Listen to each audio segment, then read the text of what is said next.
yalina this discipline ba artists je batayina ya maintaining about throughout ne yafuko wakabi BobiWine nti bwogamba nti ye kati amumise ku show bekiba nti saawa ezitayina kutuukawo atuukawo 1 hour before kati nga ye ali reliable nga tobona vakubine betwalinga kubalaba era chovola mugundi tayina mu history wakuba nti no abantu bamenya obutebe okubatalabise nti at one time yajja n'okujja nali ntegesaawo mu kibuga some ka event nga alina kuchupa yalwalira ennyawo yalina ulcers ezaali embi najjanga negundi kweyine nga atuukiriza ki alina okutuukawo so we became closer like that kubanga yalina that respect n'ebiseera nga adimandinganganya ekyabantu aba promoter alinga avuluga ba artist nga yomu kubakulembera agamba rights aba artist olina zikola ki you must respect artists kwa abayita mu bingi okukola ki so wetu twa becoming close in this industry.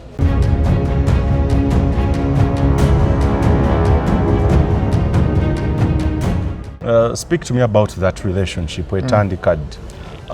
Byatandikawo back nga tuli mu secondary nga tuli ku somero in the early 2000s nali mbera mu kibuga by the way around Benchwanka Street.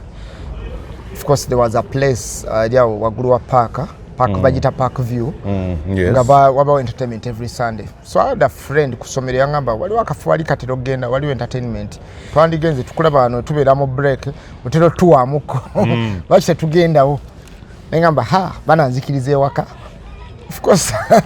of course nenzira ewaka I talked to my mom nemugamba ABCD nampa challenge nangamba challenge eri emu yokka ngenda kukkiriza ogende kuba byalinga one day after every Sunday on condition that gondi results so ezikyuka ez'okusomero ng'ovaayo siku nga toddayo you have to balance wogenda genda eyo ina okumaking sure nga n'ebitabo sigalo kyakola ki okyabikwasa ate wali kumpi nsala busaze mpita mu park nenyambuka nentuuka in fact that same building ne Edimto where ina salon where yakolera from back those days era newe namumanyira so kati netwegwako eyo nasanga aba artists almost in the same age group waliwo ne ba seniors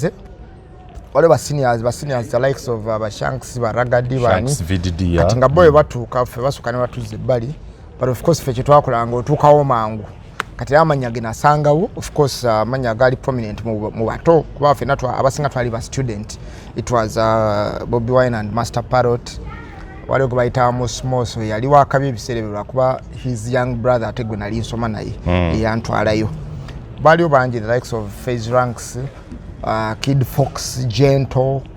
In fact, negwe naline yabira recently up until we are confessing nga ono chali naline onyalachi yabulira wa nalukola yita Dr. Dandy kasi in fact Bobi yanzikira ngambo jukira chali yajanga bwati nakola bwati nakola mama bwina kungamino facing manyiwa kati twali byesomere ebyo ebito so ne Bobi jena manyira kati somehow twali connected mwalimu groups za music ngebi waliwo bali R&B hip hop kati ngamu tukuba nnyo za dancehall teba dancehall twa connecting nnyo so we ended up becoming friends.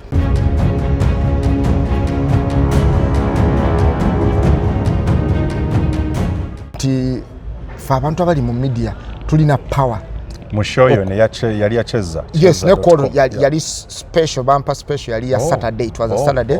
Agamba we are handing you gwageno gyekolera show gwageno ku interviewing. So I did everything, interviewed him tukantu njogera n'abantu ku kitundu kiche mwagala nga nfuna ideas abantu zebogera zonna ngamba this is the time. In fact when I nva ku share naddayo ku TV ngamba abantu mmanyi oli agena kwangula by 90% and above nagamba ngoma zokulaba ground nawuliriza kyaliwo nemaga agenda kwangula by 90% byemuliko ebyo mubadde kontino muntu alina kubanga oba abadde lawyer oba doctor oba teacher ebyo tebiriiwo by the nanga akalulwako nakalimu naye bwotule no mu eso inzolooza nti mu newsroom bikyolabanga naye natuuka ku ground nga bintu birala muko nga birala ngamba akasajja kalina amaanyi nga birala so abasajja nabasuubiza 90% era bagenda okirabako mu result singa omusajja akoze eki era nagenda okuvaako nga nkoze decision nengamba this is the time for me okuyingira official lunaku change badde njagala abantu batandise ku appreciating buli omu. Okay, wali tofunangako nnyo budde ku interacting n'abantu on ground on political matters or issues zeggwanga national issues nga muli nnyo mu entertainment. Exactly. Okay. So even when nalinga ku radio ne ku TV nasinganga kukola ate gondi charity reach out to the charity. nga nkola events ku beach eyo we tuvaayo tunonya orphanage eyo okusupportinga so kati be nali nakoma ku ne wano nali political issues directing muwa interview nakubula ebizibu byabwe nakola ki nagenda okuva by the way nga ubongo bweyongeddeko okukola ki okushapeninga politically.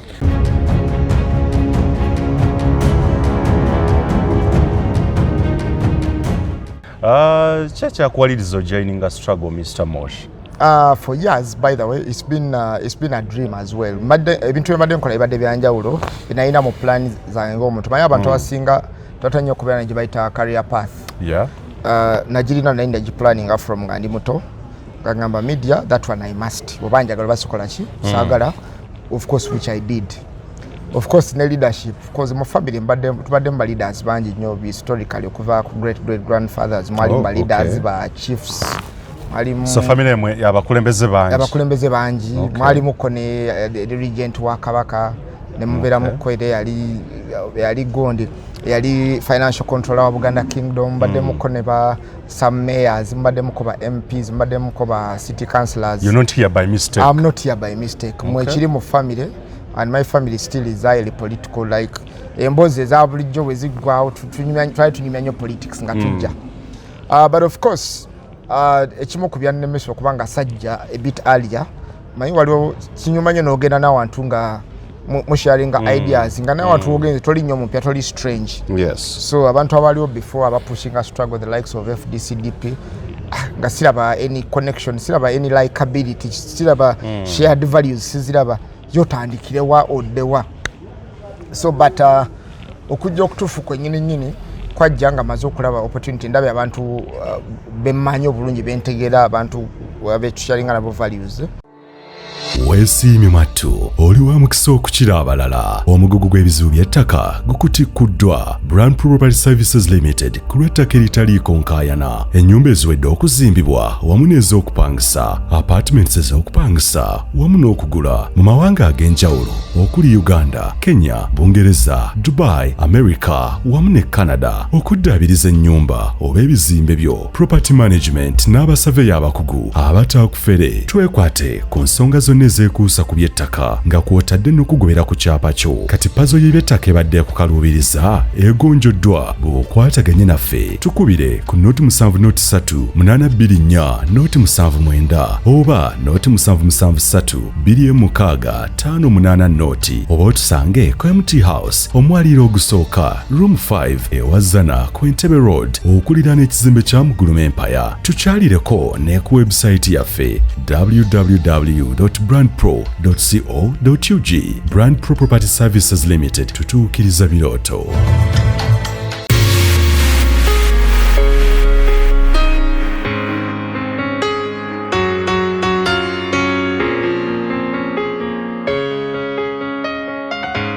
Abalungi abatuwuliriza era abatulaba olunaku olwaleero tukyaddeko ewa Sheikh Ashraf Dembe. Sebo nsanyusa okubalaba amannya agange Seeka Ashraf Dembe akola ku bizibu by'enjawulo omuntu singa aba alina ebirwadde tumusomereddwa tumuwa amazzi ga lukuya nga bw'obadde ogalaba tugenda abantu ku kyoto ne twokya emizimu emibi egibabaamu n'okulomba edduwa abantu singa abeera ng'ali wano atuuse sobola okumulombera edduwa ne waba atatuuse nga mpadde amannya ge naye ng'ali wala naneetaaze enamba yange yeeno eri 0707363711 nammwe bannyinaffe abali ebweru oyagala okuba nti oyagala okulombera ku dduwa ng'olina ebizibu viza zibuze amaka gakolongotana sente zikola zimpita mu ngalo ojja kumpeereza ekifaananyi kyo n'amannya go ebyo byokka bijja kummala nja kukulombera edduwa ojja kutereera olunaku olusembayo mu mwezi mba n'edduwa eyawamu ffenna n'abalwadde bange abakadde n'abapya. Salaamu alaikum warahmatullahi wabarakatuh.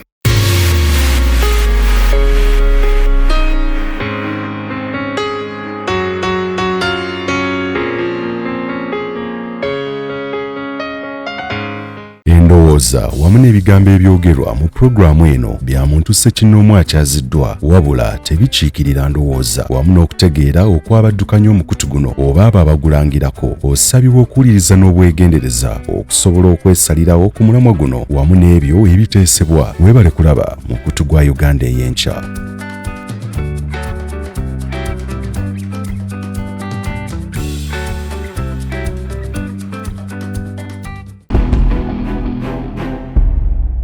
Eyenkya. Alright, abali ku mukutu gwa Uganda Eyenkya mbaniriza mwebale kubeera nga mutugoberera nze muzukulu wa Moses Wamala.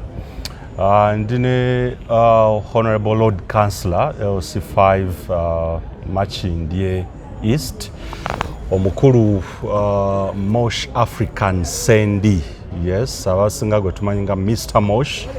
Ono Munnamawulire ate era y'omu ku abasajja abadde mu field ey'amawulire mu industry balina ekitone ekyenjawulo, ali versatile nnyo.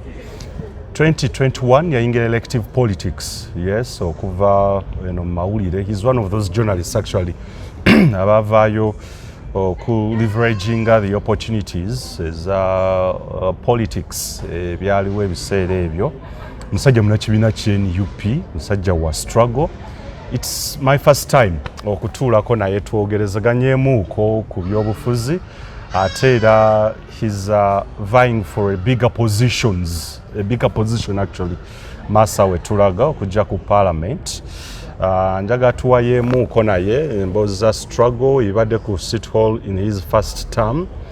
Ekisanja kino biki byalabye mu elective politics n'ebirala bingi. Mr. Mosh. Yes, nkwaniriza sebo. Nange nsanyusa okubeerako wano. Butereevu ku Uganda Eyenkya. Yes.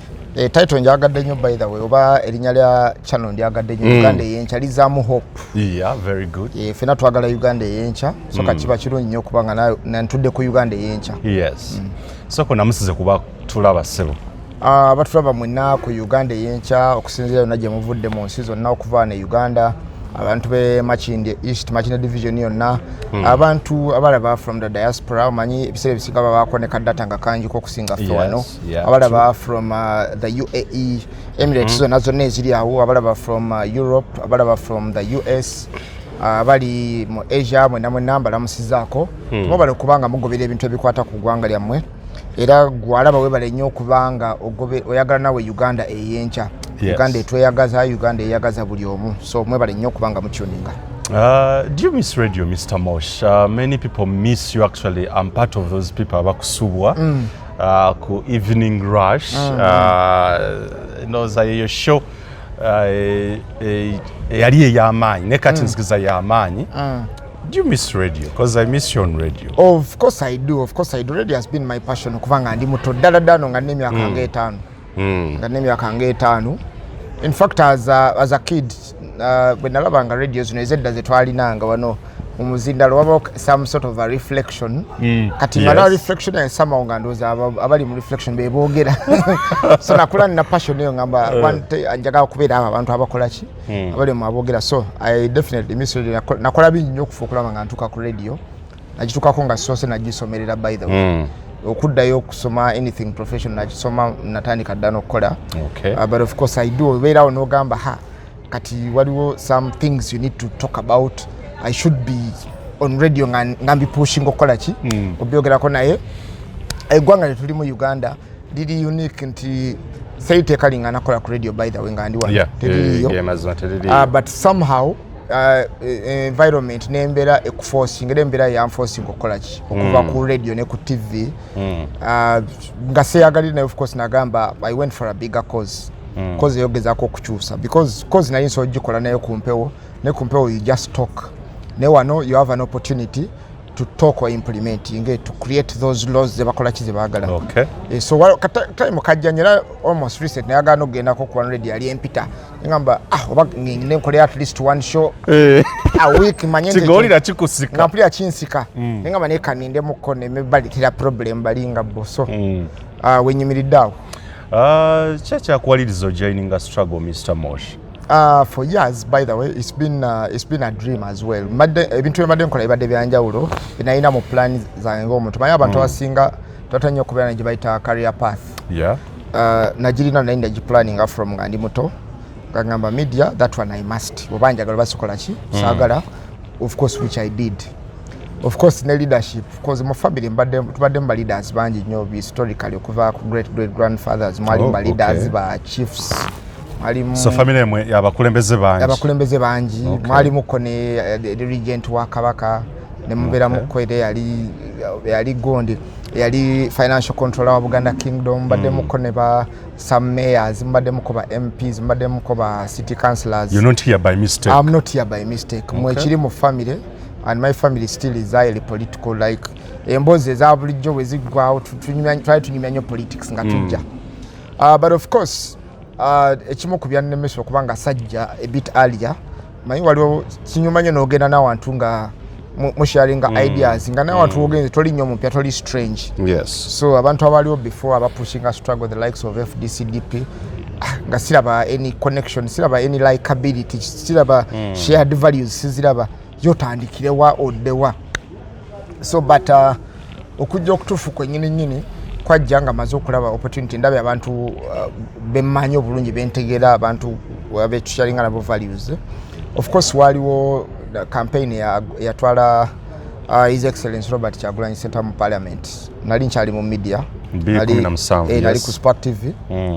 Bwe yayingira friend nga mata this is a perfect opportunity okupima ndabe oba people are ready for abantu bali basuubira nti no bino tebabimanyi omanyi abantu balina mentality eyo tubeere no mu masanyu business tomanyi bizibu business but of course omuntu w'amasanyu business yasinga okumanya bizibu business. Our target audience ebiseera ebisinga balina ebizibu byaye bikola ki. Yes. So nali ku Spark I did background work ne backhand okupushinga station yali ina license nga license ye yakola strictly community and entertainment nanji pushinga to give him an interview rather okumuwa coverage ya campaign ye nga nachenjagala okulaba ddala what's really happening.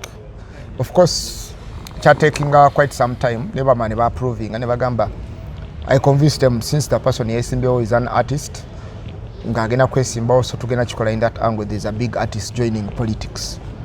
Of course I was handed the chance okukola that interview nga moving door to door from okuvewa kapaka ya malayo na kulona lona but chandaga ekintu kimu champa that final push during that walk nga moving door to twatambula constituency na kumpi jimalako we moved nalaba abantu abayaninga for change banji nga tebafuddeyo obaze artist obasi artist nga bayaninga for change nga bodda ku TV no mainstream olaba career politician wenanise career politician baganti yo teli mulama bagenda kulaba bayimbi sime bagenda kulaba webati. But when I moved by there was not even a single dose of singing. Naaba muntu atuka mu kitundu n'abulira abantu ebizibu nga babitegera bulungi nga they are yearning for change. In fact that show went viral yemu kusheza push nga nyo Spark TV nga yakajja ne yambuka even their social media nesoke yambuka ne booming. Actually twaliyo fekanga one media house yali ekikoze ekyo by the end we twamalira nga media house zidize nga 10 ezize nga ziraba there is what is saga egudde mu kibuga abantu bonna bali tuned ku kiku muntu ombwe bati. So chandaga bitu bya mirundi ebiri kwa twali streaming live on TV and live on social media nti fa abantu abali mu media tulina power. Mushoyo ne yali yacheza. Yes, ne call yali special bumper special yali ya Saturday. It was a Saturday. Agamba we are handing you gwageno gye kolera show gwageno ku interviewing. So I did everything, interviewed him tukantu njogera n'abantu kitundu kiche mwagala nga nfuna ideas antu zebogera zonna ngamba this is the time. In fact when I inva ku share naddayo ku TV ngamba abantu mmanyi oli agena kwangula by 90% and above nagamba ngoma zokulaba ground nawuliriza kyaliwo nemaga agenda kwangula by 90% bimulike bimbadde kontino muntu alina kubanga oba abadde lawyer oba doctor oba teacher ebyo tebiriiwo by the nanga akalulwako nakalimu naye bwotule no mu oyinza olowooza nti mu newsroom bikyolabanga naye natuuka ku ground nga ebintu birala muko nga birala ngamba akasajja kalina amaanyi nga birala so abasajja nabasuubiza 90% era bagenda okirabako mu result singa omusajja akoze eki era nagenda okuvaako nga nkoze decision ngamba this is the time for me okuyingira officially lunaku change badde njagala abantu batandise ku appreciating buli omu. Okay, wali tofunangako nnyo budde ku interacting n'abantu on ground on political matters or issues zeggwanga national issues nga muli nnyo mu entertainment. Exactly. Okay. So even when nalinga ku radio ne ku TV nasinganga kukola ate gondi charity reach out to the charity. Nga nkola events ku beach eyo wetuvaayo tunoonya orphanage eyo okusupportinga so kati be nalina koma kune wano nali political issues directing muwa interview nakubula ebizibu byabwe nakola ki nagenda okuva by the way nga ubongo bweyongeddeko okukola ki okushapeninga politically. Talk to me about your relationship with BobiWine or His Excellency Robert Kyagulanyi Ssentamu, because Munnamawulire ndowooza ng'omuntu abadde ateekweka with the passion and love you have for him. Njuka bwe twali mu Battle of Champions, the interview you did, nyingi nnyo by'ozookola, freestyles ezookola ezisinza otunyumira. Speak to me about that relationship wetandika ddi? Byatandikawo ebaka nga tuli mu secondary nga tuli ku ssomero in the early 2000s. Nali mbeera mu kibuga, by the way, around Benchwanka Street.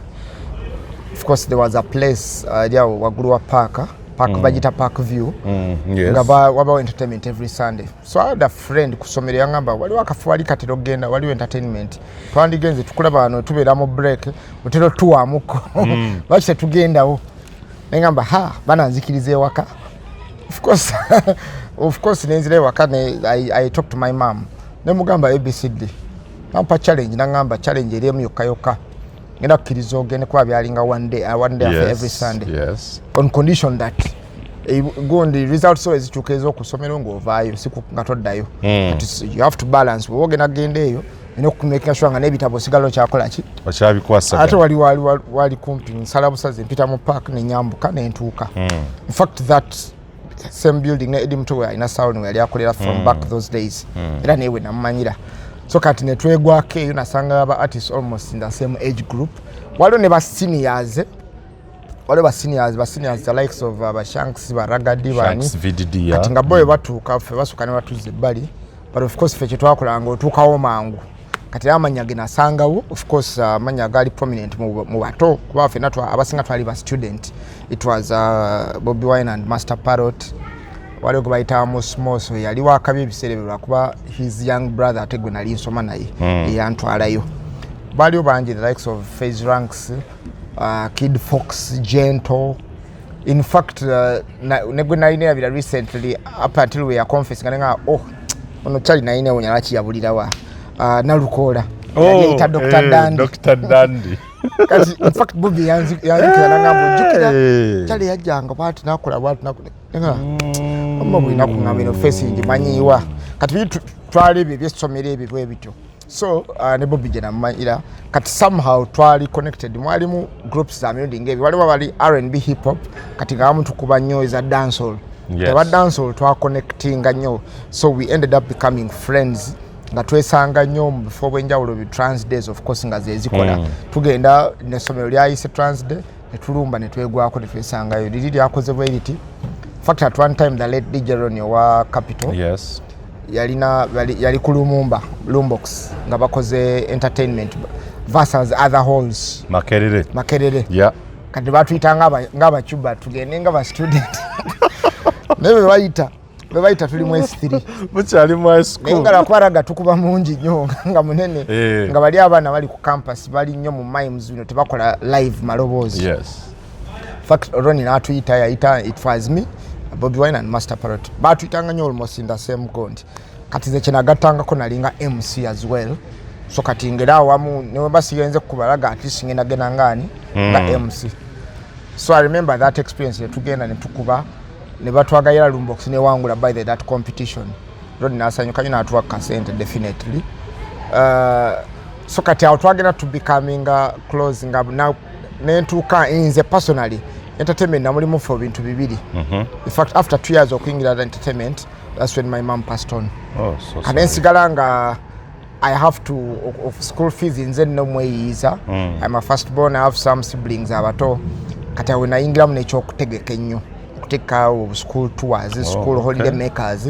He was always one of the first people kukuliswe mantegese, is one of the first people kubanga ye yalina this discipline ba artists gye batalina ya maintaining about the throughout ne byafuuka wakabi BobiWine nti bw'ogamba nti ye kati amumise ku show ekiba nti saawa ezitalina kutuukawo atuukawo 1 hour before kati nga ye ali reliable nga tobonaabona va ku bino bye twalinga kubalaba era kyovola mu gundi ye talinamu history wakuba nti no abantu bamenya obutebe lwokuba talabise nti at one time yajja n'okujjaawo nali ntegesaawo mu kibuga some ka event nga alina ku chupa yalina we yalwalira ennyawo yalina ulcers ezaali embi najja nga ne gundi kwene nga atuukiriza ki alina okutuukawo so we became closer like that kubanga yalina that respect naye ebiseera nga adimandinganganya ekyabantu waba promote alinga avuluga ba artist nga yomu kubakulembera agamba rights aba artist olina zikola ki you must respect artists kuba abayita mu bingi okukola ki so wetu twa becoming close in this industry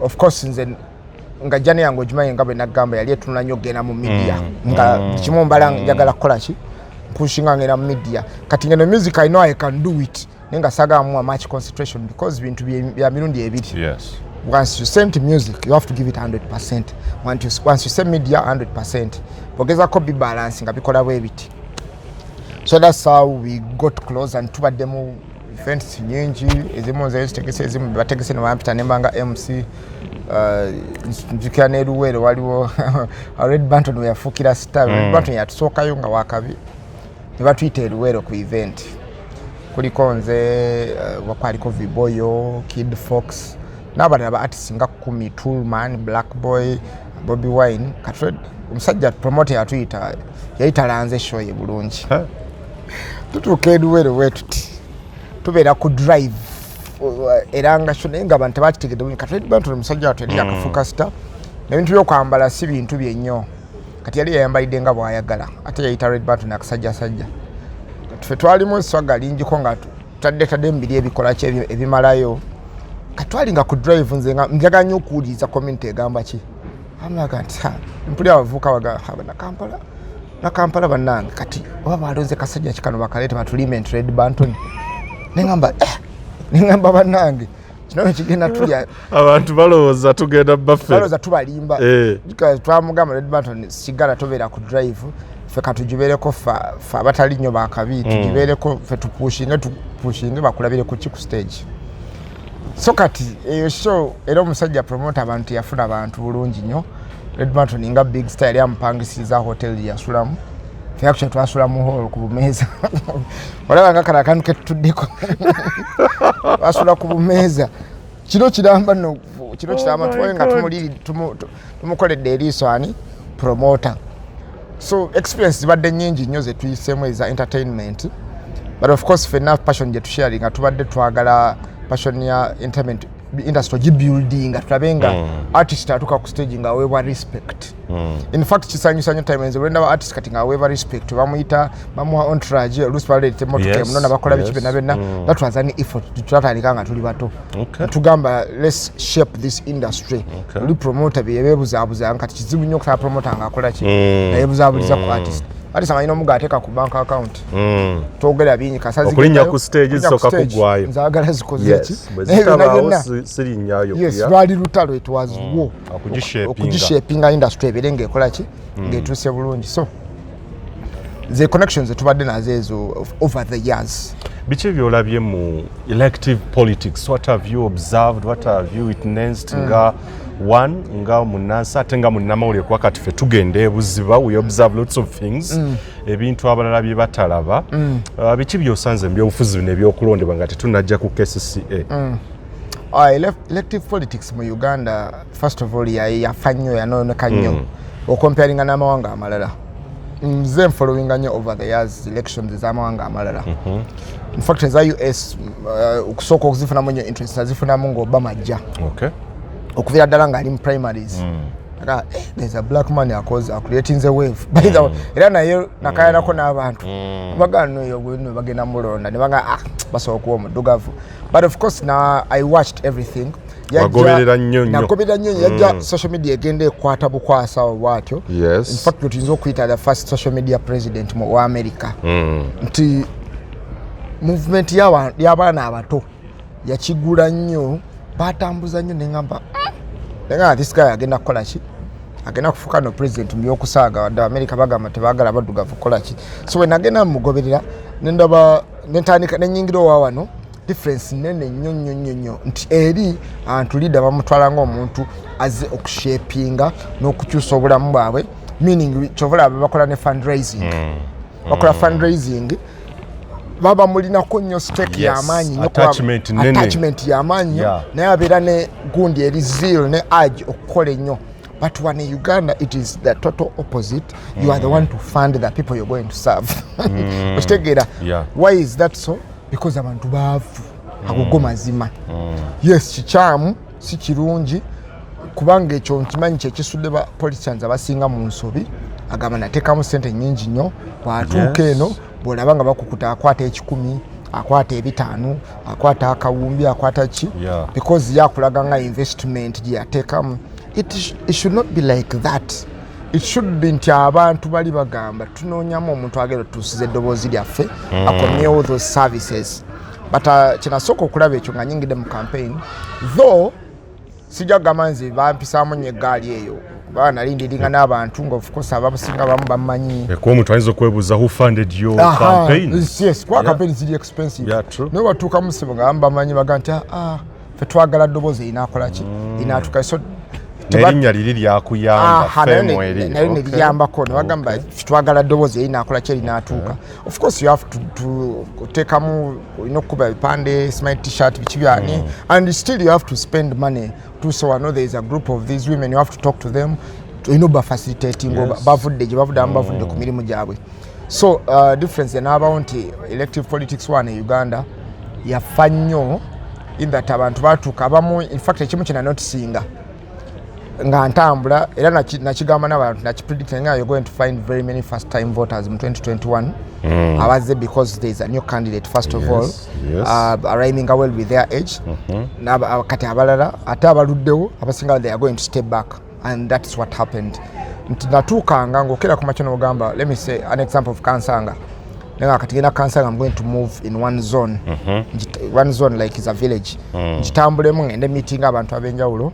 But of course ng'ogikeera ku makya tosobola gimala ku lwa population ennene naye nga kinazuula nti abavubuka baali nnyo eager for that for change n'okulonda abasinga nga baweza bweza 18 abamu bali 20 you know Uganda has a young population nga bo baagala nnyo balina that vibe okulonda nga bo bakifiiringa kintu kyabwe they have to own it. Kati abantu abakuliridde abalonzeeko like 3 or 4 cycles oliwo abatali political nnyo nga asinga bagamba naye kaakati olunaku bajja ne batugamba tubalonde biki binaakyukamu ku luno abasinga bali baggwamu ddesuubi kuno tunakyusa obukulembeze kati nakigenderera nnyo naye nga bw'osanga abantu abakuzeekuzeemuko ebeera lecture kaakati omanyi kati obuzibu obuliwo era abantu bajja ne batugamba nti naye mutwesige era bamu ng'obaleraku mulemizi n'omugamba nti kaakati ffe tetwagala ate mutuuke ku stage eggwamu amaanyi waggwamu amaanyi meaning change tejja kubeerawo change ya buli omu alina okuyimirira muvubuka muto mukadde balina okuyimirira ne bassa kimu ne bagala tugenze kukola ki gati wasanga buzibu bonna kumatiza bavubuka banno ku ebizibu be babifeesinga like you represent them never abakulira kuba creating spaces balina okukoleramu kuba bamanyi benyini gwe ngamba mwenyini bakamukwata wali nibamutwala ekitali ya myezi esatu kubanga yadde atembeye MCP babimanyi ebizibu nti bwagezaawo okugenda kati ng'ewaffe eri ate waliyo influx y'aba Eritreans and Ethiopians akimanyi bulungi bwogezaawo kurentinga akadduuka okole business tojja kukasobola rent yakola ki yalinnya era buli Munnayuganda bw'ajja n'Omusomali oba Eritrea n'ajja ekirandodi alinyisa rent agamba naye ayagala ssente so kati ebizibu babimanyi bituukira ku bo first of all abamu basomye tebalina opportunity yonna tebalina mirimu abamu nga baggwamu essuubi agamba kannoonye ssente wenzijja nennyonyi ngende oba ngenze Dubai oba ngenze ludda wangende so kati abo nga bo bakitegeeramu naye kati ng'omuntu aluddewo ko nga zaalonda yalabanga yaggwamu essuubi which is a very bad thing for any nation abantu okuba hopeless nga tebalina hope muntu alina okuba no matter what hardship ng'omuntu olina essuubi n'ogaa nti lino eggwanga lyange bannange bwe mba siyimiridde teri mulala agenda kujja kukola kikunyambako tutera okuleeta abagundi abazimba enguudo okuva e China abo yesu baleeta olw'obumanyirivu na buli kimu naye bapolitician tetusobola bajja China tusobola bajja America balina kuva muffe bannayuganda bafeesinga ebizibu byennyini ebyo kubanga problem voter wange gyafeesinga actually nange gyenfeesinga bwe ngamba nti ngenze gula mafuta wali ku petrol station emu naye waagagula ku ssente zezimu bwe ngamba nti ngenze gula kilo ya sukaali naye waakola ki bwe tulwala ffenna tetulina option jukira we are not even insured here ffenna tulina option ekisookerwako mujagena kiruddu so kati nanotisinga ebintu bingi nnyo nti Uganda tetwetaaga kukyusa just ebirabe nasimanyi economy education byani biki even the politics in Uganda enokuba overhauled bulungi bagikyuse esobola okudda ku normalcy ng'omuntu bamanyi bw'abazze azze kusavinga sikola kintu kirala kyonna kyonna. Buzibu ki bw'osanga ennaku zino okudda mu bantu because baba perceivinga nga bwe babalonda nti bamuzze kukola ssente era oluyingira city hall oba in a political position gabamajja. I've interacted with many members of parliament abazze banga nti abamu tebadda mu constituencies lwaki nti ebizibu biba bingi ebyokusolvinga obanga eyeetissa abantu bonna gagwa agenda obbalabira kino kizibu kya fees kino kyagundi ebintu ebyo bisanzeeko Mosh nnyo n'amaanyi nga bwe nkugamba nti Uganda yo weyimiridde time eno actually abantu nabo tobanenya. First of all tebafunye civic education. Yes. Twalina subject no zaaliyo nga tuli mu primary naye simanyi yali bayita civics. Yes. Bajijjawo erina okuyigiriza omwana nga akula governance etambula etya kati ekyo sijja nakiteekako nnyo ekizibu kiri nti abantu baavu whether we like it or not abantu bakola ki tolaba Kampala ono when you walk on Kampala road notambulako n'ogenda e Koloraawo nodda mu bifo ebyenjawulo you might think bana Kampala bali bulungi. No, that is a just illusion. Oba obeera mu desert wali gye bayita mirage omuntu n'alengera nga alengedde ennyanja wali kumbe tewali nnyanja obwongo butabusi wali bumulaga nti ennyanja akasana kangi desert yemukubye ekubye yenna. That is a mirage. Nti abantu majority mu Kampala bali underprivileged. Nti behind every 1, 2 or 3 big buildings ezirabika obulungi mabega waazo waliyo ghetto enene etalina services as basic as toilet. As basic as what? As a toilet. As basic as running water. Nti abantu bakyase n'amazzi ku nzizi mu kibuga Kampala. In the capital city of this country we are in bakyase n'amazzi ku nzizi.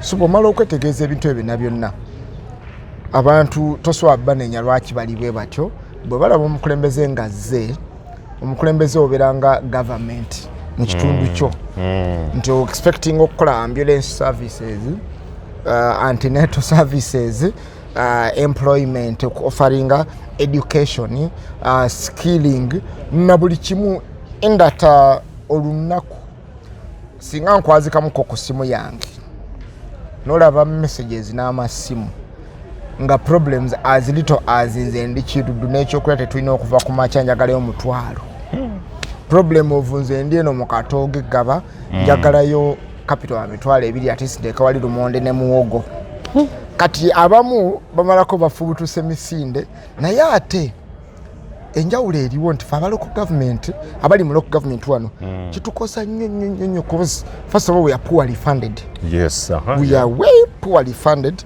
but ate the biggest problem zisokera kufe kwa fe bato banga bali closer to the people so biggest problems gwasoko zikola ki ba MPs somehow at least bayinayo ne constituency development fund eriawo nga yote chokana yo fund yokayoka gwetojiweza najiweza musende zona zofuna overall wano ngoli buki oli wano mu local government ya bayina gundi ya bayine yo wali kutwala mu constituency ne fete for allowance zofuna allowance zofuna babala allowance za councils wakola kizi watulamu kati nogena ngo facing such problems ngo inozi facing so problem comes bobo okoze ebintu ebinabena ngogezaako gatta community ngati toyambiddwako somewhere somehow so kati abamu emitima emitono asalawo n'afubutuka misiri n'agamba sijja genda mu bantu abo ebizibu byabwe sijja bisobola bikola ki bimala naye ate kuba kulemerako neweesika neweekakaba n'ogamba kanonyeewo kale solutions ebinene ebigatta abantu abangiko for example let me lobby for a market avuka abadde ku street nga abavuka 5 can find somewhere to do what to sit cause akatalo kabanga government of course sende zako ziri wansi nnyo. Yes, so abantu okufuna time eyo so ezo problems zo gwechobomanya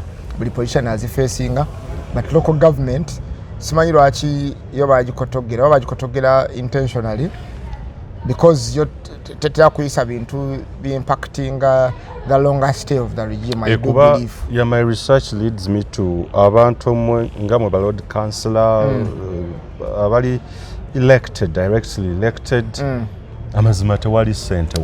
Tewali. That's the fact. I realize the Right Honourable Speaker wa KCCA Chitaina Lidika Taina motoka nti oba gye baamuwa ya City Hall oba ki no akozesa yiye allowances nagenda okucheckinga of recent last year mu financial year actually yasembayo nga ababaka ba parliament baatula ne basalawo ne beeyongeza allowances. Why is it so? Okubeera nga because this is a urban division, this is it's handling the capital. Mukwataga yemu abagirira divisions zonna. Is it intentional chichi? It's intentional. It's intentional. Muli poorly funded. It's intentional and it's political. Kubanga labako if oba yagala services tuke ku bantu ate local government yo ino okufunding nyo kwa local government ye ya services parliament offering a service garbage wano medical wano sewage education wano cleaning the city drainage wano drainage wano meaning budget ya parliament it is as useless as ovachi because wano you implement ntizo isa wano zigera ku impactinga kye kikolera banna Kampala. Problem yange genda n'ekintu ekyo nti Kampala omusolo Uganda gwefuna oguli loko over 70% guva mu Kampala. Meaning Kampala ino okubeebwa status bajiwa status bajita authority mu bigambo it's a paper tiger. It has no authority. It has no authority percent. Muswana okuyisa ekintu ne batuuka eri ne bakivetoyinga nga tekina kye kigenda kukola jjukira ate bye tumala okuyisa budget eva wano nga tugiconfirminze ffe tuba twavudde kuva eri wansi ku village level paka wano ffe ne tuconfirminga the highest wano naye tukali mu parliament ne bagitrashinga ne bagamba ebyo wano tezijja kuyita tezijja kukola ki but it is the capital city the deal nti bwentuuka ewaka atisa abagenyi baba bajja ekisenge kisobola okubanga kikyafu n'eddiiro likola ki lina okubanga limirira. So that's the problem, but I think the problem is political.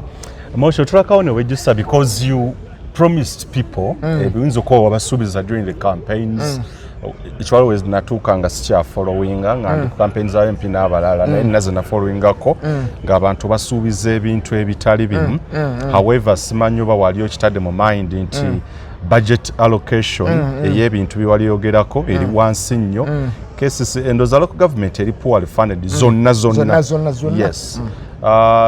Do you sit there noga ncheka nakolamu ensobi okuva mu byamawulire bino kuba nofuna akasimu banne honorable omwana nga tanadda ku ssomero nkiwozifuna honorable omwana ebitabo tetwakanoga kino kye najjamu sisobola kwejjusa kuba najja manyi kyenzizeemu. Okay.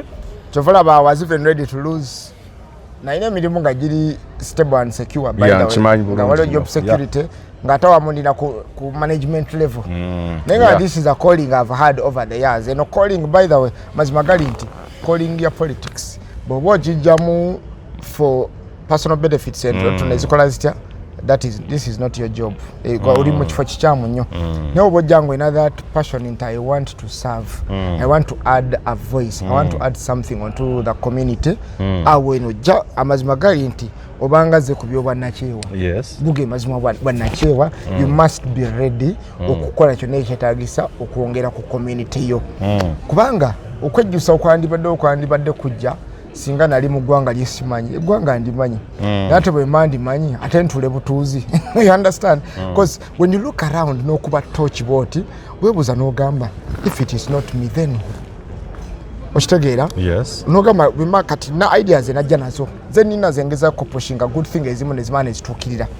Like for example akatale much in the division talina akatale ka KCC. Yes, yeah, true. But I knew there was land there and it is in my constituency, that is Gaba. I pushed that for 3 years non-stop. Bagamba non-funded priority. Nenga non-funded priorities omulimu butale masomero ebintu ebigattako. You know the number of youth we have in Uganda and in Kampala.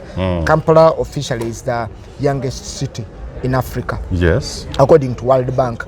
Meaning ina abaana abasinga okuba abato mu kimu Africa, in fact ne munsi yonna yonna.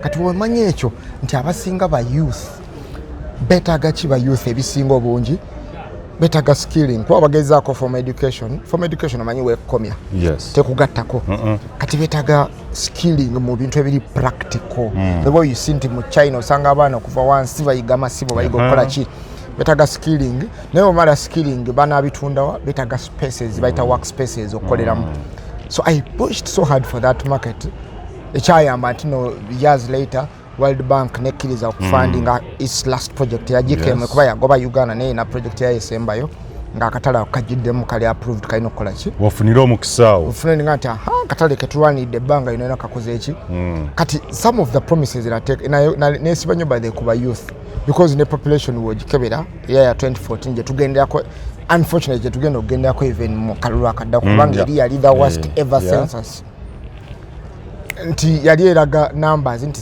zona z'abato ne baagala mirimu tebalina mirimu nengamba sijja kusobola kukwata buli omu wa mulimu sijja gye ngenda gujja omulimu naye nkoze eki kiraga space bakolamu of course noba pushing obayigiriza ku nakwatagana different vocational institutes okubayigiza skilling yana bagamba nga nnyo tize ndi nnyo mu human interest siri nnyo mu infrastructure nendi mu human interest neba infrastructure nenga ya human interest developing a human capital yes human capital tell LGBT nga China is leading everything because of human capital of course abamu nembe kwatana ko nemba yigiza media skills zineza fe nemba yigiriza good enough ambali na kuzi radio ne TV bakola that's good then abamu of course ba connecting one walo ne lack of information there's a Kabalagala Youth Center ya bwereri ya naye ne bizibu byayo binyo besijja gena mu kati kwa binyo funding te correlating na biche biliyo abamu kuba pushinga nayo gwena no pushing omuntu agenda ayige omulimu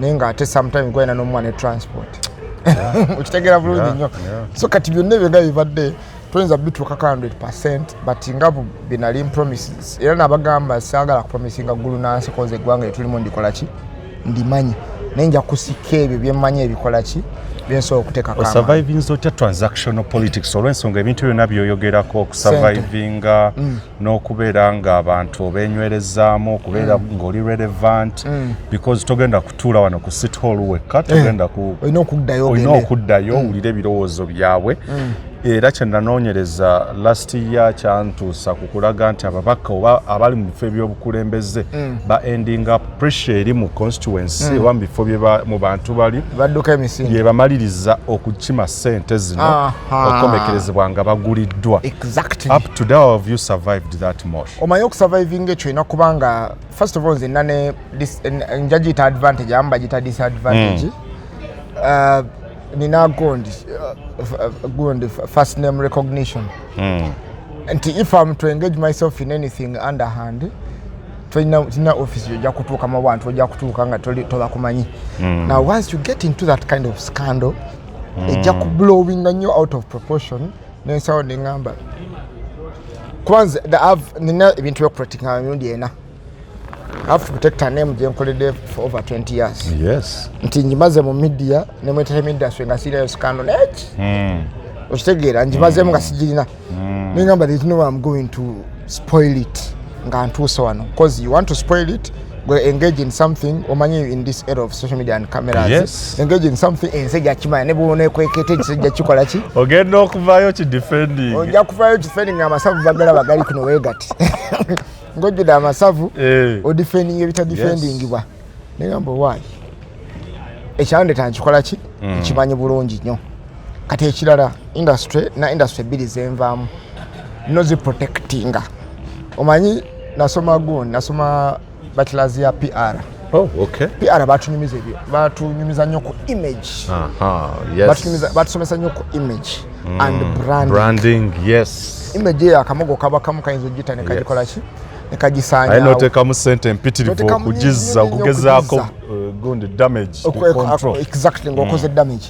Kati nendaba amawulire gabadde okuva His Excellency Robert Kyagulanyi lwe yajja waliwo concerted effort okunafuya abantu ava mu entertainment industry tebasobola leadership nabawo concerted effort okulaga nti abava mu radio TV nabo si bintu byabwe tebabikola ki tebabisobola okitegera bulungi nnyo kati nze ava mu ezo industry bbiri ate nali mbadde nina okubeera very very careful nti ensobi yonna gye nandikoze yandikubye abalala bonna mwena abali mu media anyway nayo ebakosa nti nze any stupid thing I do tijja kukosa bonna industry yonna yonna ali omuganda waffe owekawempe south kati atukosa atukubisa era Munnamawulire avayo bagaha genda beera ngono comment ozirabirawo because of something one person has done era waliwo naliko ku TV emulina ngamba ng'abantu ba industry yammwe bakoze bubi nnyo nga tebalina image mbi ne mugamba sebo nga ate ali omu yekka ne mugamba don't generalize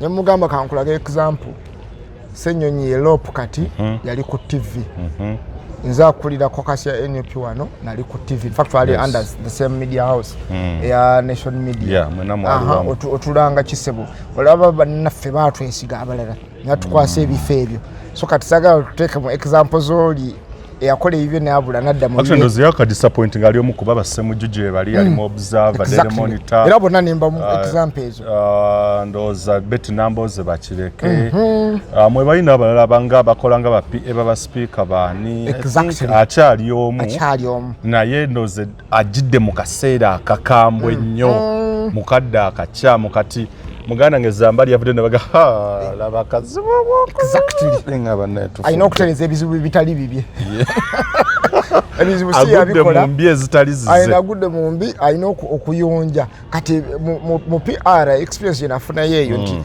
kintu kibe eki ekibafuukira problem y'amaanyi nnyo so kati nze wenyimiridde okukola kwange obubi kukosa abantu abalala bali mu business eno nga lukumi okukola kwange obulungi kujja bawaki encouragement bagamba nti tegeza abantu abava mu industry nabo babitegeera bino manyi Uganda ya mindset change true mindset yaffe Uganda in fact nga tonalooza ku birabe na byonna mindset change Uganda ino kubanga ekyuse nnyo abantu bave mu bintu ebiri obvious kyemanyi kyenafunako nti wano sente ezisinga obungi ndoza ziyita mu bukiiko for instance nti wabaawo oba contract egenda okuweebwa naye nga erimu amancholo bwebityo ebya corruption naki abali mu bukiiko mu abatera okukwata bakasala bantu abatera okukwata sente ebintu ebyo weebirwana nkesi okusinzira kwa IGG report era yemu one of the corrupt institutions we have kati abakesisi eno abazibagali nti politician let me talk about only this term bekumye nnyo otherwise tebaba kwekuuma nnyo singa mbasi byaddamu ki mu makomera authority bwe yava mu kesi nefuka authority many people thought it was changing for the better nechi yasoko okukola kwekwata politician nemwambula nemuteeka wali nemufuula nga police officer gwe wandirabye wa nemufuula kyaffe kiri eyes on hands off kyova tubonyebonye nnyo ba EDs baze babakyusa because they are the main implementers ne technical team mulwana ne mugamba mumanyi twagala tuyise police eno egende Kampala twalina gye twasooka nayo by the way ntugamba Kampala buli financial year egule ambulance 10 n'emmotoka byakasasa ebimodani 10 trust me bye twasooka mu mwaka ogwasooka nga twakajja bulungi cancers ezasooka kyasookerwako ambulance ajja 7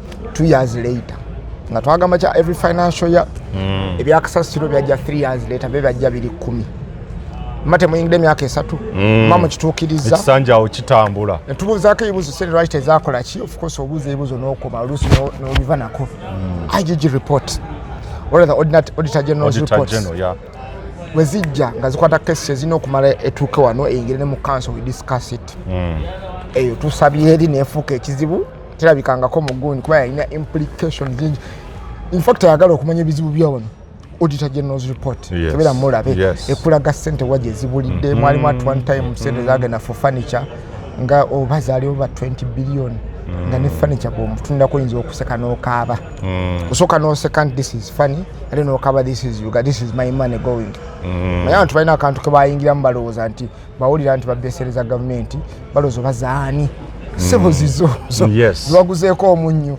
ziwaguzeeko amafuta ziwatuta omwana mu ddwaliro eriri private kuliko liwo omusolo eddwaliro eryo sente zo so kakati auditor general's report ezo we've demanded day in day out nga tekola ki kyovola batumazeeko ekisanja kati tuliko idi wa kusatu temufunanga auditor general's report yadde neki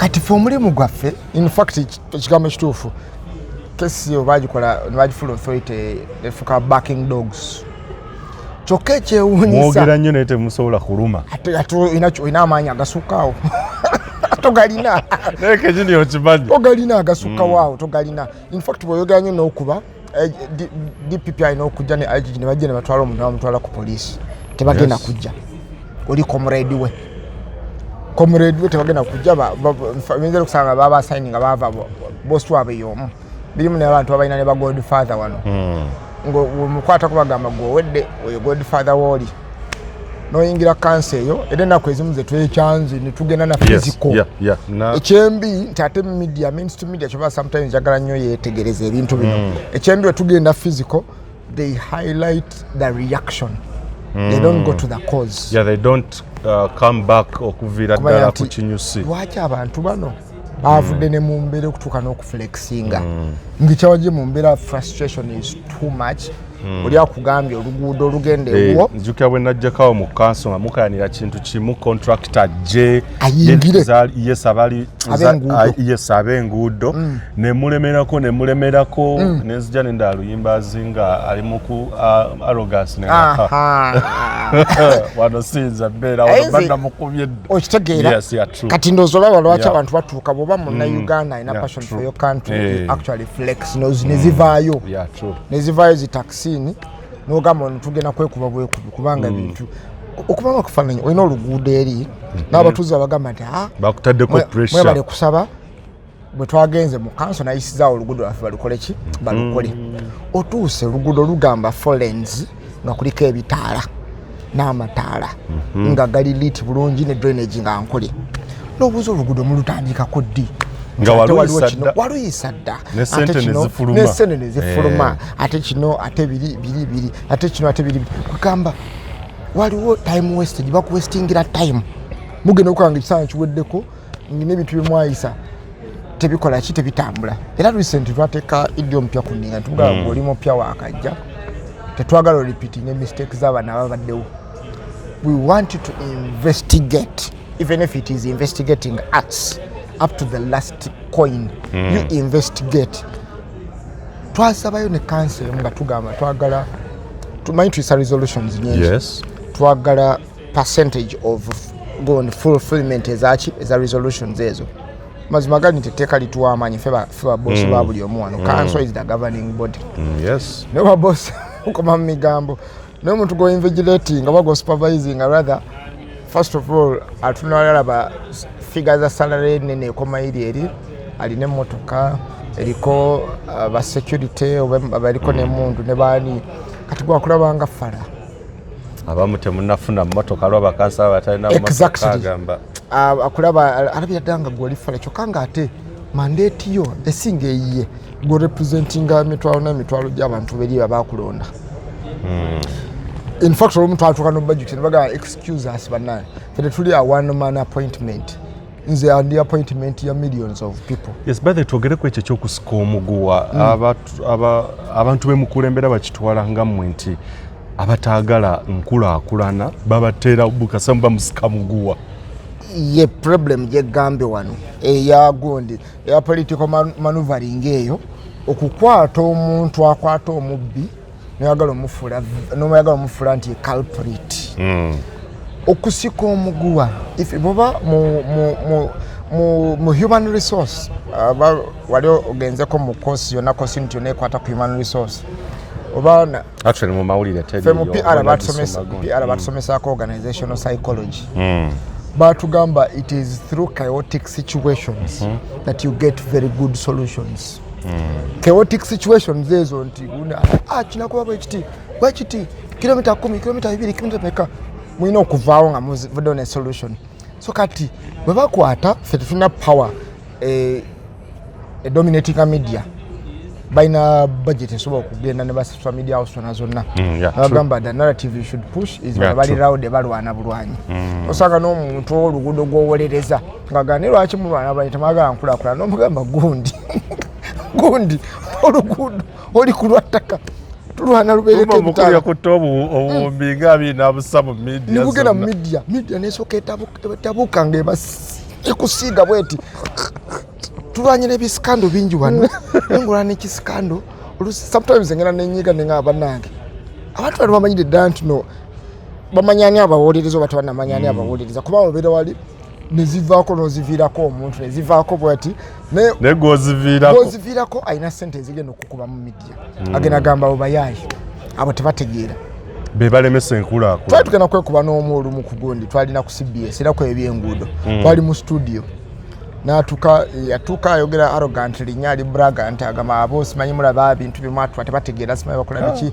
yani nze ndi engineer ndi kafulunze mbitegeera nekyo namubuuza kibuuzo kimu kyokka ne mugamba oluguudo olujja ku ready eno lukole Jati atoda we ngamba no that's my question lukole ne mugamba I'm ready okubira omuyaayi ne omuyaayi agala oluguudo balukole ki balukole nga berubeera era kibuzo kyamulemerera because yali azze alowooza agenda kubika so kati the struggles are local government nti bukwata elected leader n'omwa kuyisa kukola budget na kubuuliriza after nga bamaze okukola oba mugyeko amanyi nga gatali mu kesi enkadde baalinanga that power to do all that nekati bagitujjako because we are not technical officers muli ceremonial kati muli ba mikolo mukyomanya tuli ba mikolo bennyini jangu tugenda oziike jajja gundi yafiiriddwa tugenda oziike na wano okutuuka kulwambula luguudo ekyo kyatusabya contract ezo by the way nga twagala tumanyi leni nyaze bagamba mu contract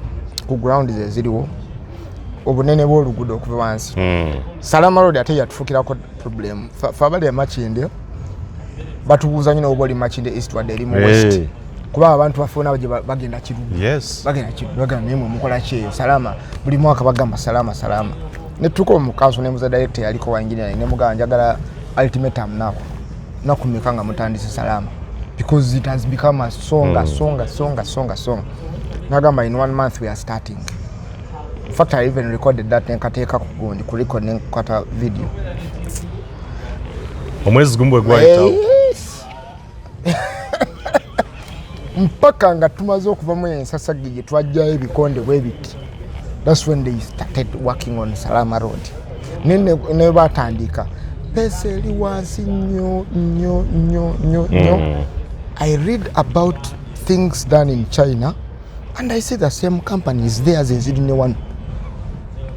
Nebakulaga China ntoluguudo baluzimbidde emyezi eki ebiri lugenda kulasting emyaka aga nenga the same company wano egenda kutwala kumpi emyaka 2 okuzimba kilomita 2 n'ogamba bannange kati ogenda okutuuka era omwambuza okutulaga nema mukola kimukoze eki ne mugamba singa twali mu mazima mu politics ali straight abantu kubategeera nandi kujidde obujja bitabo bya resolutions za council mukulaga nti abe tukoze singa just a quarter bya implementing twani buza kibuuzo ekyo just a quarter singa mbitadde mu nkola twani buza kibuuzo ekyo naye tewali political belu kukirongoose so waliwo sinister move y'okulwanyisa abali appointed balwanyisa abali directly elected exactly kuba kyayisa basiiga nziro era ekyo kyonna kiri political.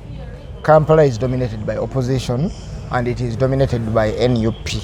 Kati go wa NUP ojja kuleeta ebiteeso by'obimaleyo kuba abantu abegga bakugambye bagala ka bridge akayita ku mwala guli bagaye tugende tukuwe ka bridge ako ogende wewaane nti kyabulanyi oye naye nga mazima gali nti ensi tujjamu ebitimatima kuba kweyisanga ebitimatima bibi ebyo mwagala okuyita mulangirira protest vote nenga naye tujina right constitution egituwa okulangira protest vote constitution je tukoze naye nga akyogera ekyo ayogera nga nti yatunze enteze 10 mukole bridge ziba sente zo sente zaffe ze tuba twogerako babanga batuyamba no nzibenza nsaba sente z'oluguudo sitonyamba you are not helping me, it is my money, nina duty ne right esaba oluguudo olwo kubanga buli lunaku n'omusala gwennyini allowance batuwazi nizi bakola kezo ndoza famu kubasinga n'okujjako omusolo omungi kuvaako almost 45%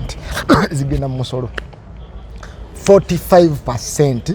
Kyokka tulina parliament wali another fattest of all salaries bo batukane kwa allowance lero baga katongeze bazijjako n'omusolo zo bo tebawa musolo but buno allowance obwokupangira buno bw'omuntu asiba mu myala ate bwo buliko omusolo omungi. Mosh ekyo kikuwaliriza okugenda mu parliament ng'olaba wano ndowooza. Siyinza kubanga mbadde awantu awasika policies ntwala eri awanene. Eri awanene sente bazikomyewo nga teziwera ne saagala kugenda eri awanene. Njagala ngenda eri ebizibu bya Kampala mbitegeeredde wano byonna. Wonna. In fact, member of parliament wa Kampala nga tolinyanko mu council eno, you're doing your people a disservice. Nga togirinyangamu keno eno yerina buli information ekwata ku bizibu bye Kampala biri wano. By the way. All that, in fact, member of parliament ina ba councillors naddala ba 5 ne 3 balina kuba your best friends. Be balina okuwa every single dem parliament okube bulungi emmezi ogambe nkwate sente za Kampala muzitripolinge tufa. Okitegeera ekikunyumira balwalira mu Kampala abasinga bayimba bagasula mu Kampala. Kampala is so unique in that no MP we Dokolo alina okuba n'amaka mu Kampala kuba parliament etula Kampala. Kati abamu babeera selfish to the point of lwaki tubawaabo Kampala esinga ba opposition nenga mwasula ne service agera zikola ki. Nja kujjukiza nga minisita bali omunsi yali ewaabwe eyo gyava ewuwe n'afuna problem eri health nga tewali ddwaliro liri kumpi na radius of 200 kilometers lwamujjanjabako nga alina health complications. Olw'okuba ye minisita amasimu gakuba ne waleta helicopter nemukwata nemuleeta e Kampala. Nemuleeta e Kampala. So kati abamu kufe gye tujja aje tugaa no. Sirina kubeera wano okola all that donkey work. Umala donkey work wa Kampala n'okwasa parliament clean slate noga bibyo Kampala twagala bino ne bajja nga bazitemi.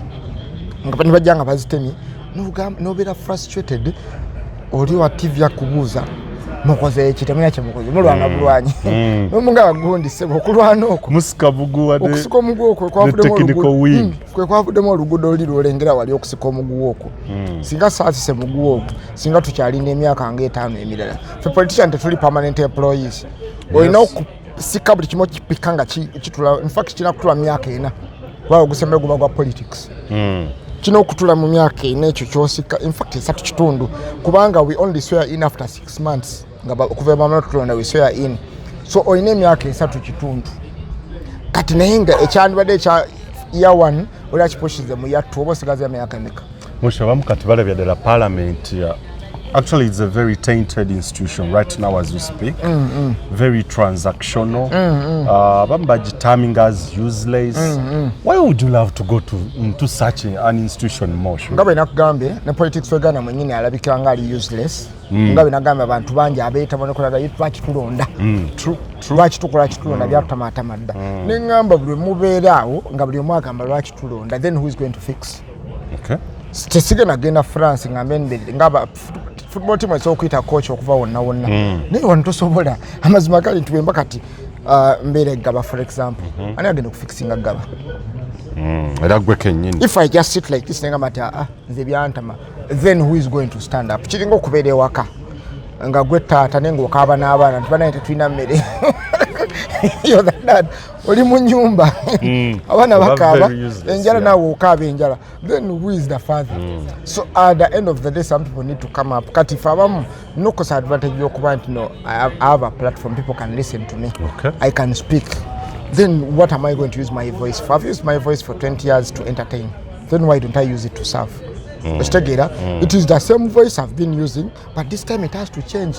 Egatte volume ntino legacy yansaga banjukire yera tusanyusa nyo ku TV na radio so what kije yagatta ku community jaga nkere ku machabaga mulaba akatalako sajja akube emezi emyaka 3 ne baleta akatali ebyo omuntu byalina okutunulako n'ogamba what is that lasting thing ekigenda okuyamba ku kikubantu. So however useless it is fetino kicleaninga enjo temerera ki masanga gayo kale bogante useless buli muntu alina decency by the era abantu waliwo court general bidde bwegenda naye kulaganga nti bosigala ngoli silent in the face of injustice no obeera culpable. You are part of the problem because you've not come out. So kati however that it is engalo zaffe zino zitina okunyikamu ogambe how do we gogola this thing one person at a time. Okay. It is a group of people in fact abajituma a group of parliamentarians bali tasmay all they are alls bali batufu biwugulu byenyine yes nembi biwugulu ino okuvamu ostrich eyimirira negamba no tetugenda kukkiriza si ostrich eteeka omutwe mu musenyu neyimira negamba no tetugenda kukkiriza kubeera dominated. Olowooza how long will it take okugogola parliament eyo because it has been transitioning 7th 8th n'okutuuka yes buli ejja eyonooneka bonesi how long is it going to take ekigenda okusooka okukyusa parliament eyo Uganda eteeredde mu mirimu gy'erina okukola ejja ddala kujjako gavumenti eno eriko okeere ku makya mugambe this government evuddeko yonna neetambula neegenda eri kubanga yagifula eyo neefuka nyumba y'abakada nti nno passion ebaawo nnene nnyo obawo ekyokupushinga issue ekwata ku muntu omu okusigala mu buyinza okumala emyaka mingi ne issue bwebanga y'abantu ate bikyuka instead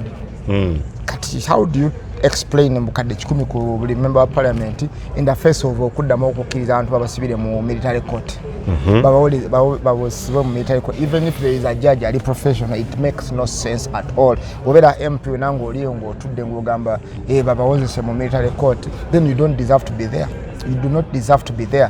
Kati agamalobozi kyovula amazima ina ne boosigala obwomu olina okusituka oveeyo yogere.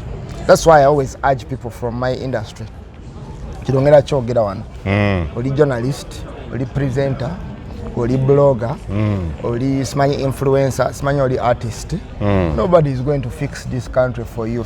Yes ojja kuba mu masappe wali ogende abamu kufe we had made names big enough nti nebwensalawo kakati kanfoke bufusi influencer companies just in endorsement the biggest companies would come and give me, then after giving me then what of my neighbors? Era baga omuntu obeera omugagga ngwe n'abaneighbor abava obeera musiru. So much you're not looking money in politics. Oli neighbor oli mugagga baneighbor bonna bava obeera musiru. You have to uplift those people around you kubanga bagenda kuba abava emyaka gi ogwokusatu bagenda kukola mpa ekikomera kyo bali abaana bonna bakulye bali n'ebintu byonna ennyumba bagitwale because of keeping mu kimu mbeera eyo. So kati abamu tumaze emyaka mingi mu butaala bwa showbiz nga tukoleramu AC studios zaffe zimanyi ezalende TVs baza AC ne so what ntebe zeewuuba naye eno sebo you spend more time mu mwala gwa wali kulumbe lwoli koli yalwadde koli yabadde ki because that is the service joino okuwa. So mbadde ngamba bano ba blogger TV presenter influencer simanyi artist simanyi ani simanyi nze nkola drama nkola bu skits ku TikTok mwena muveeyi neggwanga lyammwe neggwanga liryo neggwanga ojja kubibeeramu byonna binoonyumirwe ne bonna otuka okulwala ssebo kyali wange era bagenda kugamba kawash obola bantu ennaku zo banyigamu balaba celebrity nga bagamba kawash bagamba zawadde akola ziragawa kubanga eddoboozi olibadde likomeeyo bantu ennaku zino balalamuko sibe baaluli mbadde nkulaga nti nebyokusigala n'osirika n'otuula tebina kye bigattako bagenda kubuuza oyo atugamba kawash eddoboozi nga teriwuliranko nga atusabira naffe eddoboozi nga tetulirako nga lirwanirira omuntu. So bannange muveeyo use those platforms. Olina TikTok akakadde k'abantu teri kigaana kwogera nti ekirudde abakazi bafudde baana olunaku lw'eggulo lwaki tetubataasa teri kikugaana kukyogera. It is not a crime. What do you think of gyebuvuddeko sabit ndoza ya last week yatwali ku kitebe wano ku NUP Makerere Kavule President n'akyogera n'agamba nti bannange abo bonna abaava dda ku mugendo tubawadde omwezi gumu ababadde beebuzaabuza abaali olukwe mu bantu mubadde mu buutika ebindazi mu matama tukoze tutya tubawadde omwezi gumu okwetereeza of which it brought in a debate heated right now. Eri abagamba nti simanyi ebyo byakoleddwa bubi bandize munda ne beesootinga naki eri abablaminga president nti abantu bano yandibakutte nga bwe bamblaminga ku kyokukwata ekyampuuga like that. Do you think your party is failing to handle internal conflicts professionally? Party ya NUP si party ya bulijjo. Party ya NUP is the traditional parties. Party ya NUP is a revolutionary party. Revolutionary party enkola yaye bankola ndala nnyo ku party za bulijjo. Kyovolaba abantu bava mu party zile zamanyira ebintu by'enkwe n'okwekweka eno munda beekanga nnyo bali shocked.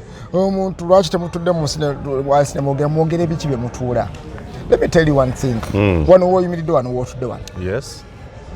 You qualify to become a leader of opposition.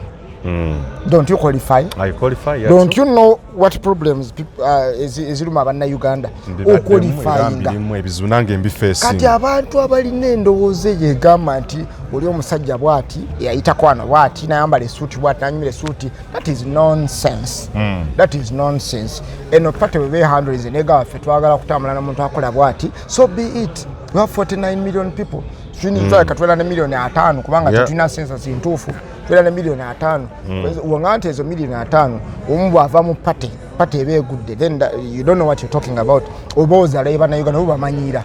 Obolinga agaba na Uganda. Manyi bana ameka basomya amakerera awo. Ne ba graduating amitu bingi. Mitwalo na mitwalo. Omanyi bana bayise mu universities enjawulo nga agrasing anenga atudde ku bwongo buyiya. Mitwalo na mitwalo. Kati blogama nti gundi so amuko atakuya meaning tuchina cause watch tugama dictator aveeko. Bongama ntokwata ku muntu ali munda, then toina right egamba kwata kuwa wabweru munda woina okuteeka that discipline is what tovala ngame Uganda etaganoze myaka emirala nga 5 okugicleansing wamuza mu parliament eyo etaga kyo myaka emeko cleansing. It is Uganda as a whole. Okay. Kwata system yonaji yawo system ebichafu na kasasiro ebitwale bifulumye leta buli kikacha spray clearing nga buli kimwe jemu kasasiro inaina tudde ku mulamwa ogutambula nti n'abantu b'okola kino ogenda mu komene emyaka 5. It doesn't matter whether you're my brother, my sister or anybody else. That is how China became a first world country. That is why China is the global superpower kati atanavayo kwerangirira. Enga mazima bitulabe nebitambula China global superpower gwe tulinawo bakwa tali high political.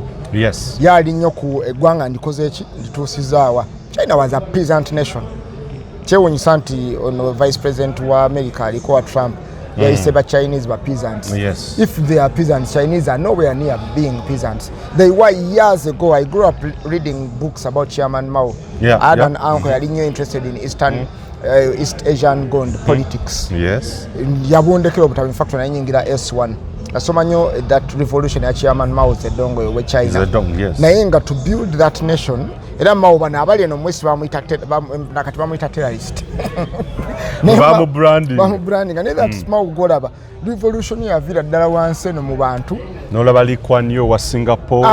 Nena asituka n'ateekawo iron hand eggwanga teyitedera nko kukwasa kulisa bijanja lw'empiso. Ekibiina kyo kyekikola kituufu nnyo bw'otateekawo iron hand abantu bane Uganda babonoonye emyaka giro gyonna beetaaga kugugumula omugaye gundi kyali wange okoze ensobi we tatambula kola kigenda abalala bakole ki bajje batambulira awo tibali aba China nasoma nga okuva ku mwana omuto ole mine duty abaana batonga bagenda nasomba that gondi papyrus ne basomba bambu ne bayita abakyale waka ne bakola engato zibali nyama na bagenda okulwanyisa Japan yali colonizing China abagenda okulwana bagende balwane nga roli ya buli omweri emanyikidde obulungi abakyala bakola engato ne bayambako kunganya emmere ne bafumba abasajja ne bagenda bakola ki ne balwana kyenkugamba nti kyetaaga involvement ya buli omu buli wosirika n'ogamba parliament infusi jagigenda then anana agigendamu. Why do you think BobiWine is the right president come 2026? First of all, he resonates with the common people. Munna Uganda emyaka gyonna gitumaze baada ekibaina ekibozi kye bazimba simanyi wano bw'otaba na gundi y'amagye tofuga simanyi bw'otaba na background y'amagye. Who said that? Kyawandikibwawa ne mu constitution sikirabanga muko. Constitution yogera ku bintu birala nnyo yogera ku S6 na myaka 18 kweyongerayo kuli yalina ne komo ne balijja nawo byesoko okwogerako n'okubanga oli munna Uganda omuzaale kati wamala okuba n'ebyo bisatu he qualifies full stop. Naye ate ye yeyongerayo ko deep nti no is a breath of fresh air nti mu bantu abadde bajja abalidinga political scene abasinga bwaba teyaliko mu UPC yaliko mu DP yaliko mu maje UPC DP maje. This is somebody who came from us now. Ye waffe ye w'abantu yaga nti katenze kanakanveeko naffe no bantu tulese naffe abantu tulese waffe kubanga nze nkulaze wali ka history okujja kwe naku witnessing I documented it personally. I saw the yearning of people nga boogera ngate bakunyumiriza banyumiriza nga ndi wali wenyini nkola ki so ono ye w'abantu n'abantu abantu baagala ki baagala owaabwe ekigambo people power making more sense nti ono manyi taliko manyi ga pate endala taliko manyi ga muntu yewa abantu kyova olaba establishment expendize nnyo to try to neutralize him because he is not part of their system. Tebaagala muntu ali ku system y'abantu baagala ali ku system ya establishment yabaddewo manipulate people lie them with this balimbe yoko kano simanyi twebaka webaka nga wasuze enjala webaka biki nga wasuze enjala.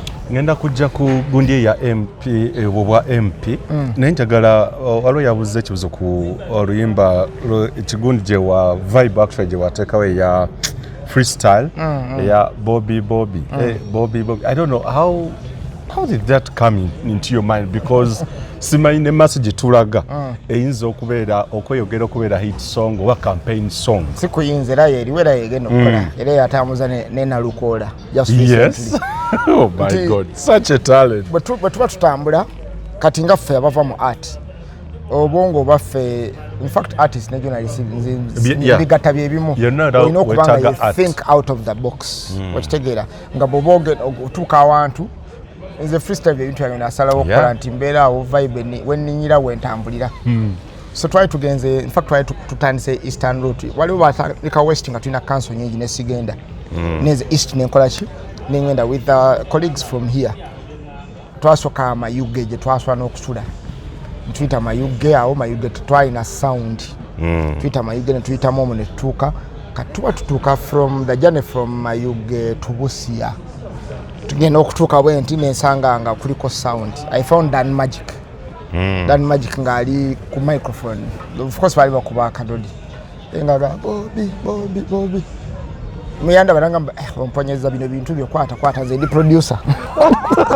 ndi producer kati nenkwata binatandika nange nasookera ku Bobi nenga kyabadde akola kyennyini Bobi tukotandike nengamba naye tutunda president bamwita Kyagulanyi ate tutunda people power so nina okumaringa erinnya lino eriri popular lya entertainment naliri erikola ki naliri erinnya lye eriri ku ballot lyebaagala so that's why I'm married both names ne people power moving it out kati bwe tutambulawo zinali mu vibe etukute tuli byaffe kumbe live ziringa kakadde wali ne TV.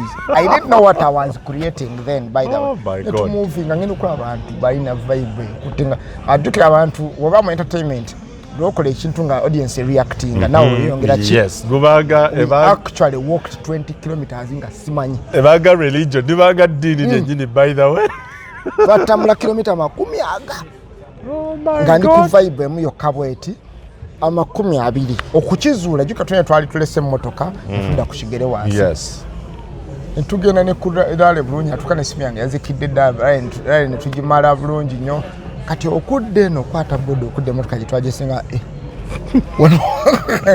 tukola akadodi bagamba yabuzanganya abana ku byalo by the way twakomonga n'abantu bonna batambulika emitanga 5 abamu 10 baddeyo buziwa kabatambula bigere ku highway Busia ngamba linda ko katoni nabadde nywedde biki sina byenywa first of all ne mbadde ku microphone okumala kilomita 20 nekyewunya era bwe twadde eno enzire Busia nenonyayo kasauna nengera ne relaxing nenzire ne charging ne go ne simu ne ngoto tone tunkwata nnyo eno kuzuku kenkera sanga amasimu message simaye biki ngata ate biki kumbe wali abali live kantu kaba kwatanya abantu abali eno Busia ne kakola ki so that's how it came out tichali kintu planning yali vibe ya dakiika ezo netambulira it's mu directions zizonna actually zibaddewo ye hit song ye campaign song buli wamu ne wano wetulaga njirabira ddala nga bwatabaawo ndala kwa ne wana lukola yabadde ekola yes wadde na muyiza yakalala akakeeka yatamule kunenge yabadde lead ngaekola ki ngaekola so kati kyekikulaga kiri nti buli mu struggle gye mbeeramu mwetaaga all kinds of people mwetaaga different heads omuntu oguyiya kiri okukola kiri okukola kino okukola kiri eba concerted effort okukola ki okufuna kye mwagala.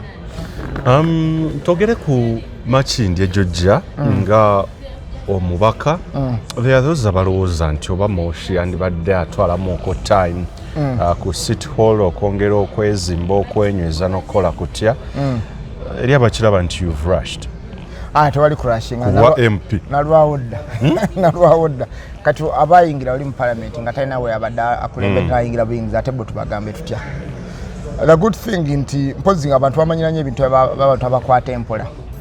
Nzo wano just after 1 year nali ntegedde Kampala yonna even its management ngendi wano mu mutwe ate ng'entamye. Nga kyeki gikutamiza. Anti ng'olaba wano olina opportunity ekola byonna osobola okuteesa n'oyogera mu kanso n'oteesa policy byani biki ne batabi-implementing. Muliwo okwogera bwogezi. Etegeeza ekifo kye bakulondera mwogera bwogezi. Ne muteesa kiri ne mweta ebiteeso ebisinga buli kimu kye badreaming nga kyagala okulaba mu kibuga kyo kuba abamu tukuze tulaba nnyo movies. N'olaba ne bakulaga San Francisco waliwo site training nga bayita simanyi Chongqing eri China Pyongyang bagita Pyongyang. Gy'obeera ng'omanyi oli wansi ground level ogenda okukira ate ng'oli wansi bw'oti balina engeri gye bagizimba buga bannange genda wano e Rwanda wano kumpi Kigali wano kumpi wano mbadde Kigali ndoze emirundi nga mukaaga before gyonna nagendayo nga entertainer naye ng'olaba buli otuukayo olabako eki improvement ne wano ye Kampala bannange nga tevaayo kati n'okugisaavinga eno Kampala nendaba nga have an opportunity okwongera okusaavinga nga tusewali bali abakwata sente ne bazikomyawo wano bakomyawo bugolo in fact if need be ne bagamba nti kakati parliament bagisaze twagala abantu 10 kyokka mu parliament nga nze sigenzeeyo I would take that if it means sente ziva wali zijje mu Kampala zikole I would do that kubanga with the 527 something O's you can't do anything okujjako ng'otadde obuteesimbera kati omuntu avudde wano avaawo ne experience nene avaawo ne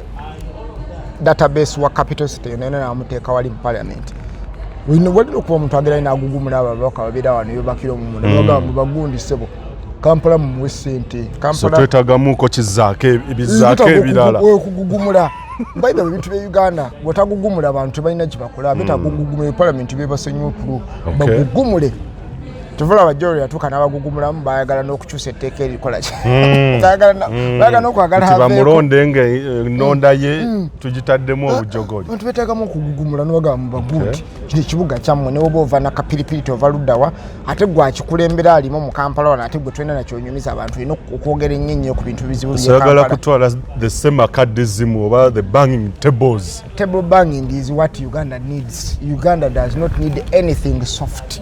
Nkirabidde na wano tetulina kye twali tuteesezako kiri soft nekikolebwa lwemu ekyanzeemuko by the mulaba results mulaba results eziwedde emirimu bwe mujja mu kusiba amataayi kuneeno era nzibe nalinzi abadde nali mpromise n'obutasiba ttayi lwakuba waliwo rules of procedure ezindaga okwamba dress code nalinzi singa omanyi bye naye njagala nzijeyo tesizeko ne mu t-shirt nzijukira era bwe wali olayira ng'oyagala kubiramu era freestyle yamaani njagala bintu birala byanjawulo nnyo kubanga maani ebintu ebirino mu biganye kyova n'abantu bakoye bano soko olinomu politician bakuye kikyoleeta Makindye East ekipya Makindye East first of all Jimanyi nkugikuliddemu ngimazeemu ebbanga eriwera I know the makeup of it all okuva eggaba ku mwalo eri mpaka emuyenga mpaka mu Kasanvu mpaka ekibuli mpaka enamuwongo mpaka ekansanga ebizibu byonna wano mbirozezaako nembifuna mbirina wano ku tebo yange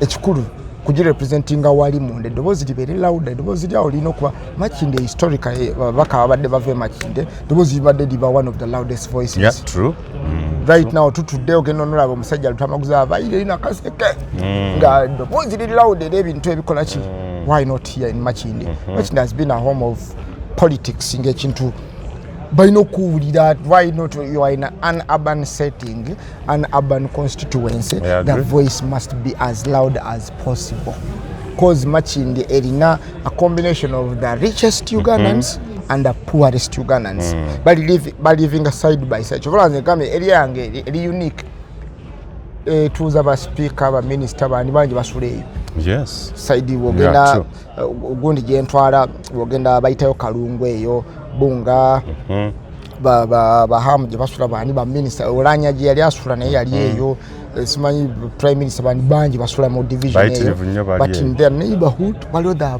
poorest of the poor muzigge twaliwo geto bagita Kasanvu njimanyi bulungi waliwo Katogwe yeggaba waliwo Kisenego geto zonna eziri eyo kikwasa ennaku nti weziri abamu tulina amaloboozi agasobola okuwulirwa advantage yenkugamba nti gye tujja mu media ne bentuke their MPs abamanyi nga they are my fans abaze bampuliriza. Yeah, true. Actually since tuka ne fading out to get a platform to speak, they give you that thing to speak.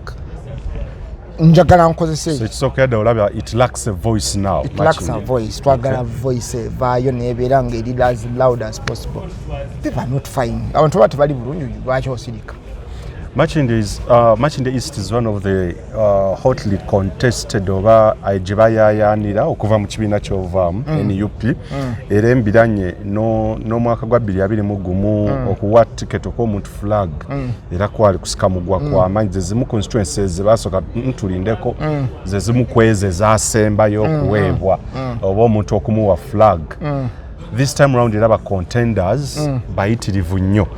I'll give you time to blow your own trumpet. What makes you a tick different from the other contenders, and why do you think you deserve that ticket to represent NUP in parliament? Making a different kintu kyangu nnyo first of all. When I nzija teri yali ansubira kutoka ano I raise a voice wano ku City Hall. Yeah, because council nyingi zembera. Exactly, when tuse weddobozi nendi raisinga erivuddemu n'ebintu ebiri tangible byasobola okulabako. Nendi raising eddobozi eryo sagala libere wasted nga liri wano. Nkulaze nnyo wano ntwano oli wastinga ne decision gy'okoze wano bamala ne bagitwala eri. You're backing dogs here. Oli backing dog. Bamala bagitwala eri. Njagala nditwala eri emundu ngikubira eri. Wabadde bakendeza ntulina akatale kamu bubeere bubiri kale.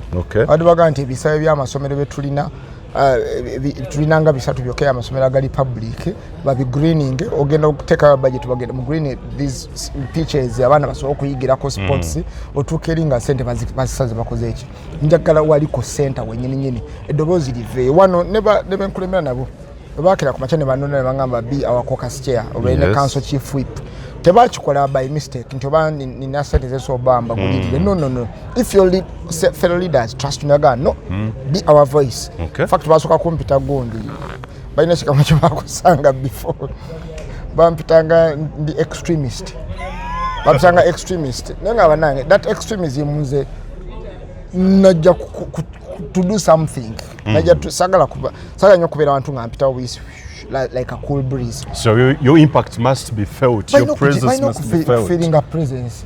Era bali bantu bangamba you commanders kwana bakomandinga ko mitu nga bisatu ne tubitukako before na commandinga sinafuka na chifecho waliwo nga twakajja bali bakutte nyonya abana nga covid twakava mu lockdown bakwata abana abali ku street abeya babatadde mu na military no this won't work bana babadde emyaka ebiri bali wakati bakola tufalina butayi tebakola ki tuba planning and we planned the chairperson of gender committee nekwata ku bantu abali ku nguudo abali once abali abantu bonna bebanyigiriza ne tukola plan bulungi tugaa no tule mu council tuyise era tuyisa police mu eri mu mateeka tugaa tugende mu kibuga kyonna tunonye enguudo nga nya at least the sort of bawa ninga bakola lwaggulo nga bali organized bulungi nnyo bambadde ne uniform basobola okubanga nabo balina bakola ki bayingiriza sente ezo otherwise crime rate y'amaanyi nzi eri yange ina crime rate nene nnyo so wenzi ano nenkuba emmeeza bamanya ekiri eri abaana tebalina mirimu so bataninga to drugs and crime kati bwe twalidinga ekyo mundoze erimu universities nyingi kugamba eri volatile nnyo yeetaaga eddoboozi likola ki abavubuka bayitirivu eyingiza bangi nnyo kati bwe twasituka twali tugenda okukebera enguudo ezo zikufafanula nga council abali yali security yaffe netukwata netukuba mukomera my first time causing a commotion kyokka tumulimu guvudde mu council guli official kuliko n'ebiwandiiko basibira kitali week bidi in my life when I was school nko musango guntwala mu prison. That was your first time? That was my first time nenyingira prison. Nali commotion. No ngantereza. Chibalaba. Ega banange. Ogwokubiri paka enkadde. Yamala kuntemya ke satu baganye jigulawo. Gamba no. Abayisaze mpoloti. Eyo paka nga muli mu poloti. Eyo paka enkadde feeding hundreds and hundreds of people. Sibange bokaboka aba Kampala na Uganda yonna etuluma ntugenda kupaka yawe champonya kulu motoka yasoko okutwala yabatwala nina we ntambuddemu nenge nange ile yali egenda kuntwaza era mulimu abasibirayo nera twakola gundi era betwava we message twalidinga okuva mu kanso paka neggulwawo yali eganya okukola ki okugulwawo abere enguudo Yes, the lowest people abafuna sente tono kesi basasula nga bajjano bajjuza ne wano wonna nga bekalakasa nafulira nga abakyala abo n'abaami nga bajjano kumpi buli mwezi buli mwaka buli mwezi basasulwa ennusu kakaaga padde. Oh my. Bwezituuka ku mwezi zibanga mitwalo 12 ejo nga kuliko n'omusolo gwe bajjako kwezo sente. That person has children, ayina abaana ayina ki na rent ayina best kati wera ko bajja nengamba naye bino mbikoye nabasangawo nga bangi bagamba ku gate wali wasinga kanso tukina ku agenda magenda ne magaba mwagala sereza mu ntiye muri do batwala ku parliament kwa wali wava sente ezikola emirimu egyo na jonda je nkugamba njagala genda wali implementation enene nya wava sente ezijeno kola ki nabaga muri do nibaga tuba mu council webuti tugenda mu ku parliament baga anti kale nabaga ati sagala batitizi etukuma mu council nendo izinga mata nga madam speaker tulina abantu wano tukoye bali wali bakaba balina abaana balwadde abamu balina abambe yambala amasati ngola balina amaboko no bakola ki tugende ku parliament balina bawa sente resolution bagibaaki nga banaffe era council tujisana ka tugoye tetujja kutula muri tutese tugende ku street tetwagenda mu kwekalakasa twagenda kubanja sente mutuuza council wakati mu luguudo ne tusituka tugenda paka ku parliament ene iri wano ku neighborhood bigere bitono twatuka ibairaga you can't stop cancer. Our police parliament can never be stopped. Nobody has ever been able to stop parliament. Twaga today you're going to stop parliament. Twatuli abantu ga prime minister agenda okusooka okuvaayo ndoza speaker n'agamba toyaga kumpambira wange ekyanyumira kola olunaku ba MPs abe Kampala they were green about this ntabere ekibuga kyabwe kibakulembera tebasasula sente. They actually came out rushing, hey, what's happening? They were lost. Mosh, wait. Ababaka kuba tulina ababaka owauma ne mpi babera 10 babera 10 abe Kampala. They came out like this. Bonna nga bali green. They were like, what's happening? What? Abere enguudo z'ekibuga kibakikulembera bali awo batudde. So katwe bajja tugamba twagala kimu twagala ddoboozi bano kuwulirwa. Kale tufuneka abatono bajja tugaa no bonna balina bad dressing. Speaker parliament yavayo na Uganda bunawagamba tugenda kuyita akakiiko akava wano ku council tutuule mu parliament tulabe engeri gye babasasulamu. Era olwava twagenda the next day ku parliament tubaleetera ebizibu by'abantu awo ku table nabo ne balabanga kintu kibatabuseeko ne baodalinga abantu babakole ki basasulwe. Era baatandika okusasulwako awo at least emyezi ng'ebiri bali myezi nga 6. Kyenkugambye nti one of the reasons njagala okugenda awo njagala cause for action for bannakampala bayambiddwa batya. Tulina n'ekintu kye twayisa buli tuzimbeyo obutale bubiri mu division obupya ng'ovudde ne ku buno obuliwo bubiri mu division obupya era olutuuka mu parliament batugaa tewali sente. That olulimba lwa unfunded priority twagala dunoonya wali kubanga ebintu ebiyamba abantu byo. Mosh, are you going to do that alone? Because they are good and brilliant ideas, they are developmental. Muntu ayinza okwebuuza ogenda bikola weka. How are you going to rally others? Obona yagalanga change idea bwoba nayo genda want idea wejja okufuna amatwa amangi mwabo tojja kubula mbagibayinga tosobola kubula mbagibayinga ne bwobeera wanoga nti emanyi tulina abantu baffe munaye abeetala bagamba nakyo nakola banabiwulira ye bananzikiriza kasito baneyo attitude yabananzikiriza oba tulina kyogenda kukola ki nze nzikiriza nti bwe tubatuukamu awo nembakuba ebizibu by'amakinde isi nembibakuba ku meeza bwenti wano mbadde handlinga bya Kampala yonna nembibakuba wali temujja kula mu bantu bafuna amatuba gamba nti finally banange no capital city yaffe tuswala. Mosh, how best can we solve nga tumaliza ekizibu kya by the way bw'otunuulira much in the east eri overtaken by refugees and foreigners. Nsanga amaduuka nga oyambuka wakava ku American Embassy oyambuka okudda emuyenga eside zonna even local dukas abona amatero tandikira ku soya bungo okudda eri abali amaduuka gano agabulijjo retail shops by Eritrea aba Somalia. It's by the very big problem.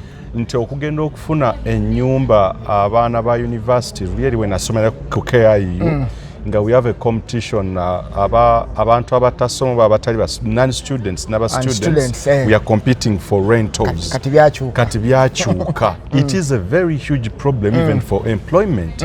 Kyekizibu kyensuubira nti ekimu ekikulembera nti ne unemployment ezze neereeteddwawo even egattiddwako by refugees by foreigners. Actually, a big number of my voters and ne voters benjagala aba parliament abasinga tujja kuba ment kubasika kuva mu byalo gye baddukira ng'ekibuga kibalemye gwe mazima ng'ekibuga kibalemye. Yes, I grew up seeing nga yakola revolution y'amanyi yakomya bannayuganda mu kibuga, but we are reversing back to the early 70s nti ate bannayuganda bavaamu batali bannayuganda bakola kine bajja. But yanga bwe nkugambye nti wano okubeera mu local government wena byotatuukako. Yes. Kati wano mu local government toyina avenue nawo n'obuuliza prime minister ebibuzo kuba biri under prime minister's office. Yeah, that's OPM, true. Which avenue do you have? Parliament. Gyolina gyolina eddoboozi gyolina okuviirayo. Walina okugira okuwa statement. Naye wano mandate sigina, in fact wano KCC nagamba emigimu ku mingi affe KCC wano nga ba councillors kugamba bano kubalaga kugenda kusoloza mali bantu misolo property rate byani, which doesn't solve the problem. Kireta sente mu coffers za government n'ekyavuwaza bannayuganda abaliwo abandi badde balina kasaluni akatono tasobola kasasula aka 25 kafuka ka 75. Yes. So kakati agamalobozi eyo ku level galina kugenda mu parliament, jo ku parliament zikizibwa okuza prime minister wano as a councillor sinawe mubuuliza. So kati byebimu ku bintu ebigamba nti solutions esinga zina kuva waggulu nga ziva waggulu nezoka zikeno mu bantu. Naye bwoba eddoboozi serituuseeyo of course oba tena kyokoze. So abaffe makide bakimanyi bulungi nnyo babaddemu nnyo nga mbanyonyola ensonga ezo zonna. Ono yangamba naye abantu baffe tebaagala nnyo bintu byakuteesa baagala gwe just kasita obookyayo nemuga okubookera mbookya bakyali bange sinza butabookya nga mbatuuseemu naye nkwokye enkya ani agenda okutwala mu ddwaliro. Ani agenda okutwala mu ddwaliro kuba n'okusaba ssente za tulina public health wano department. Yes, yeah. Budgeting amalwaliro gabaawo naye tegabaamu ssente because bwe ngamba tutaddemu bilioni 3 eri parliament yazivayo nga badeese emitwalo obukadde 5 era mbasina kyenkoze. Njagala ngende wali wennyini wagamba nti eddwaliro ekisugu libulamu mashini eno neno leete ssente ezo nze mbadde ndi presentingawo ku LC5 kakati manye ebizibu byawo. Njagala amaloboozi gagende nga gakola ki nga gawerera ddala. So that's why parliament yagala abantu nga they are going to raise issues. Do you see yourself being handed the party flag okukiikirira Makindye East kuba ba contenders bo bayitirivu? Already wenjogera na party flag okukiikirira Makindye East naye ku City Hall. Already nina flag okukiikirira Makindye East ku City Hall. Yampeebwa ekibiina nga mpise mu vetting process nabuuzibwa ebibuuzo byonna ne banqualifying out of 15 people. Yes. Abali baagala eya Makindye East. That was overwhelming. So bwe ntuuse wano ne bakasaba naye ne baneesiga nabagamba nawe tukiikirire ffenna kanso gwe chief whip waffe eddoboozi olijjayo bulungi n'otukiikirira.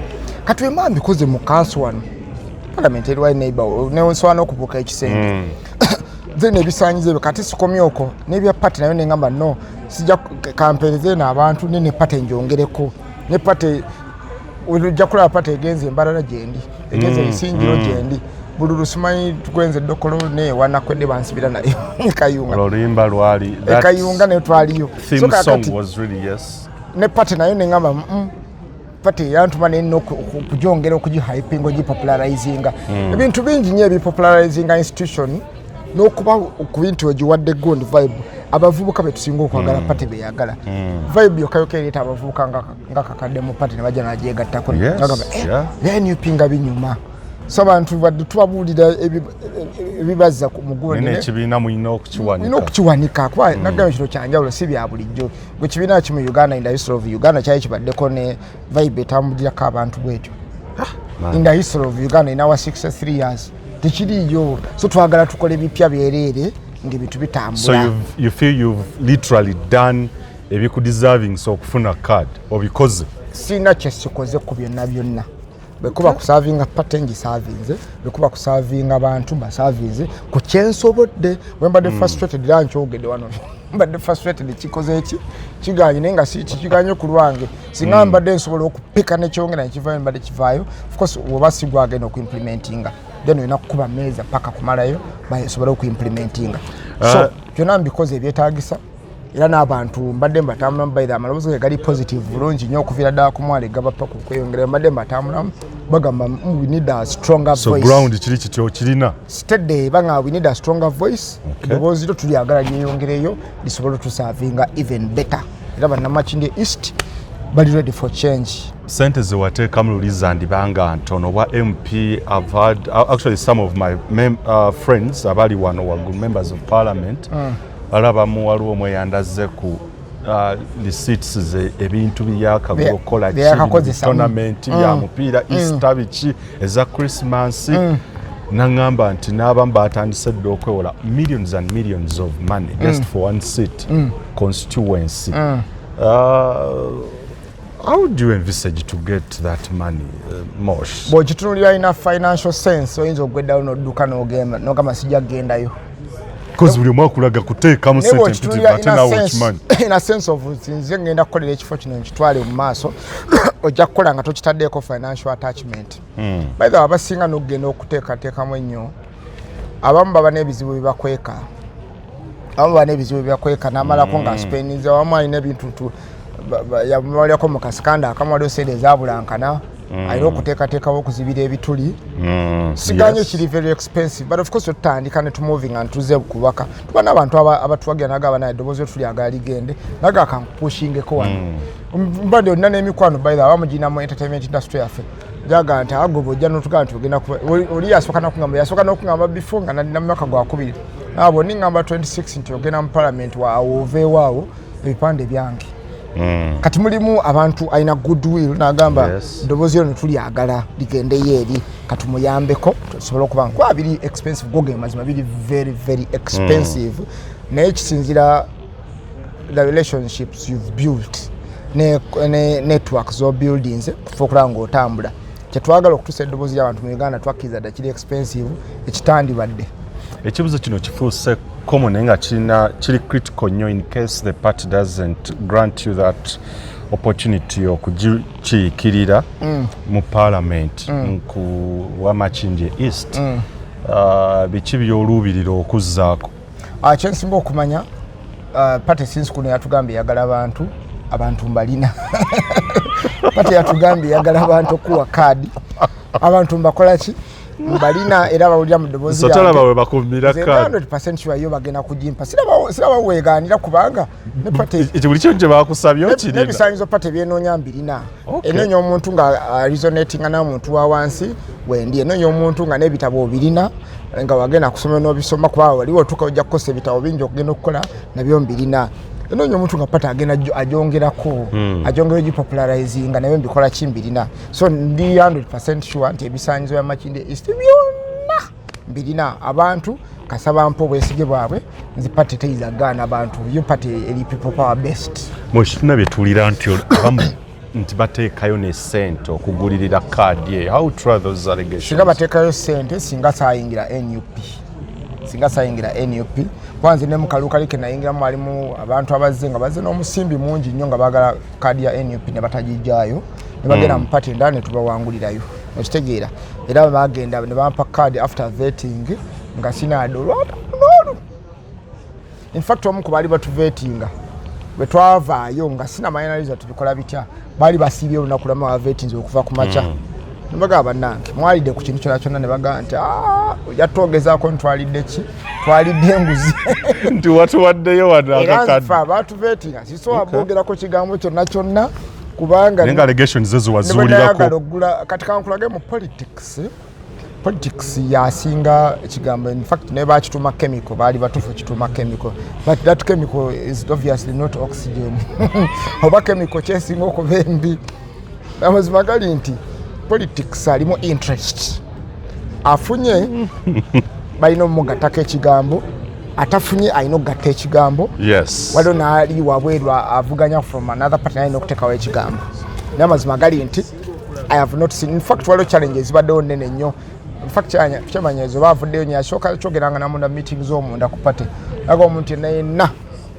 ali wano nga nakujja kwa $5 wanika omukono gwo bino njona gyashoge tewali akola kyawanika mikono zinali nga omuntu n'alowooza nti bamuggyako ssente ogwo musango guba gwa poliisi so ogenda ku poliisi yeah, true. nowaaba Nenga ekintu kyonna kirina nti awali competition n'abantu abangi tewabulawo gonda allegations ebibulamu mulimu n'abalala by the ngayinza n'okujja nga yamanyi talina maanyi naganze ngenda kunoonya obukadde bange 10 muteekeyo njifune bangi baafa nazo nga tiketi tebazifunye. Kino sijja kibuliza ku level ya NUP kuba nange I can't hide enkyukakyuka njeetaaga.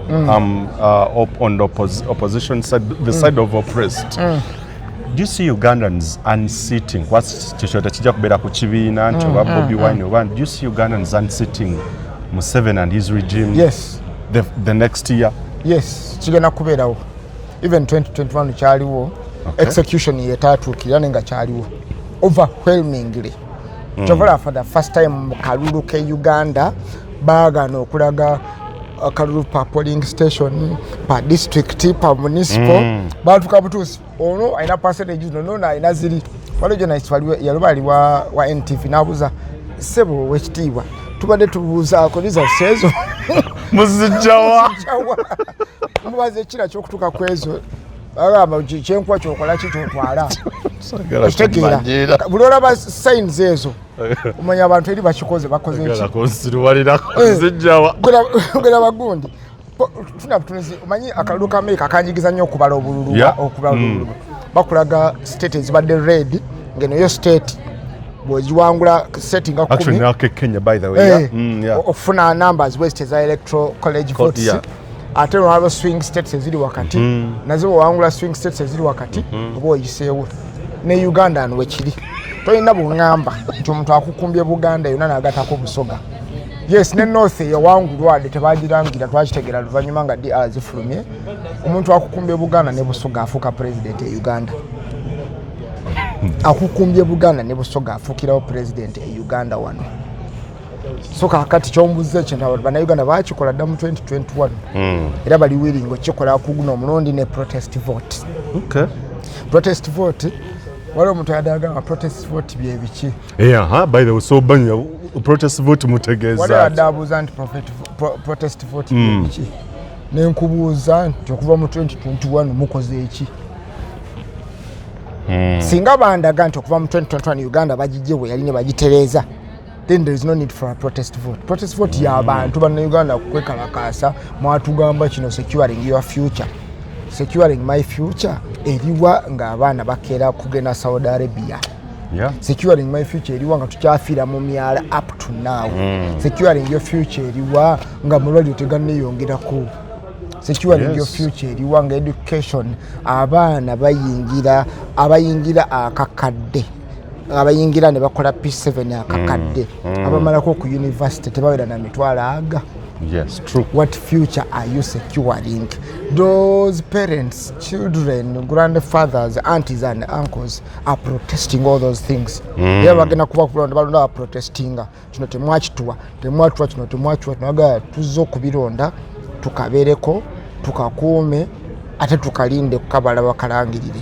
Sinza kuzzaako ngalo Mosh. Omusajja ono we tunafuna obudde abakulu mu maaso kaawo we tujja. We shall discuss more of Parliament. Ambulira obukiiko obubakakiiko keyandyagadde okubeerako genda in details yamuzza maaso kaawo nenjagadde nnyo okusookera wano we yatandikira ku KCC oba City Hall. Then tujja kuba tusenvula eyo bwetutyo mpola nkimanyi ndowooza omulundi ogunaddako wenjo muweera biiti ndowooza wanaabatuwa freestyle nga tulaba ekiddako atakumira mpeera batukumire basse bakuume. Uganda Eyenkya.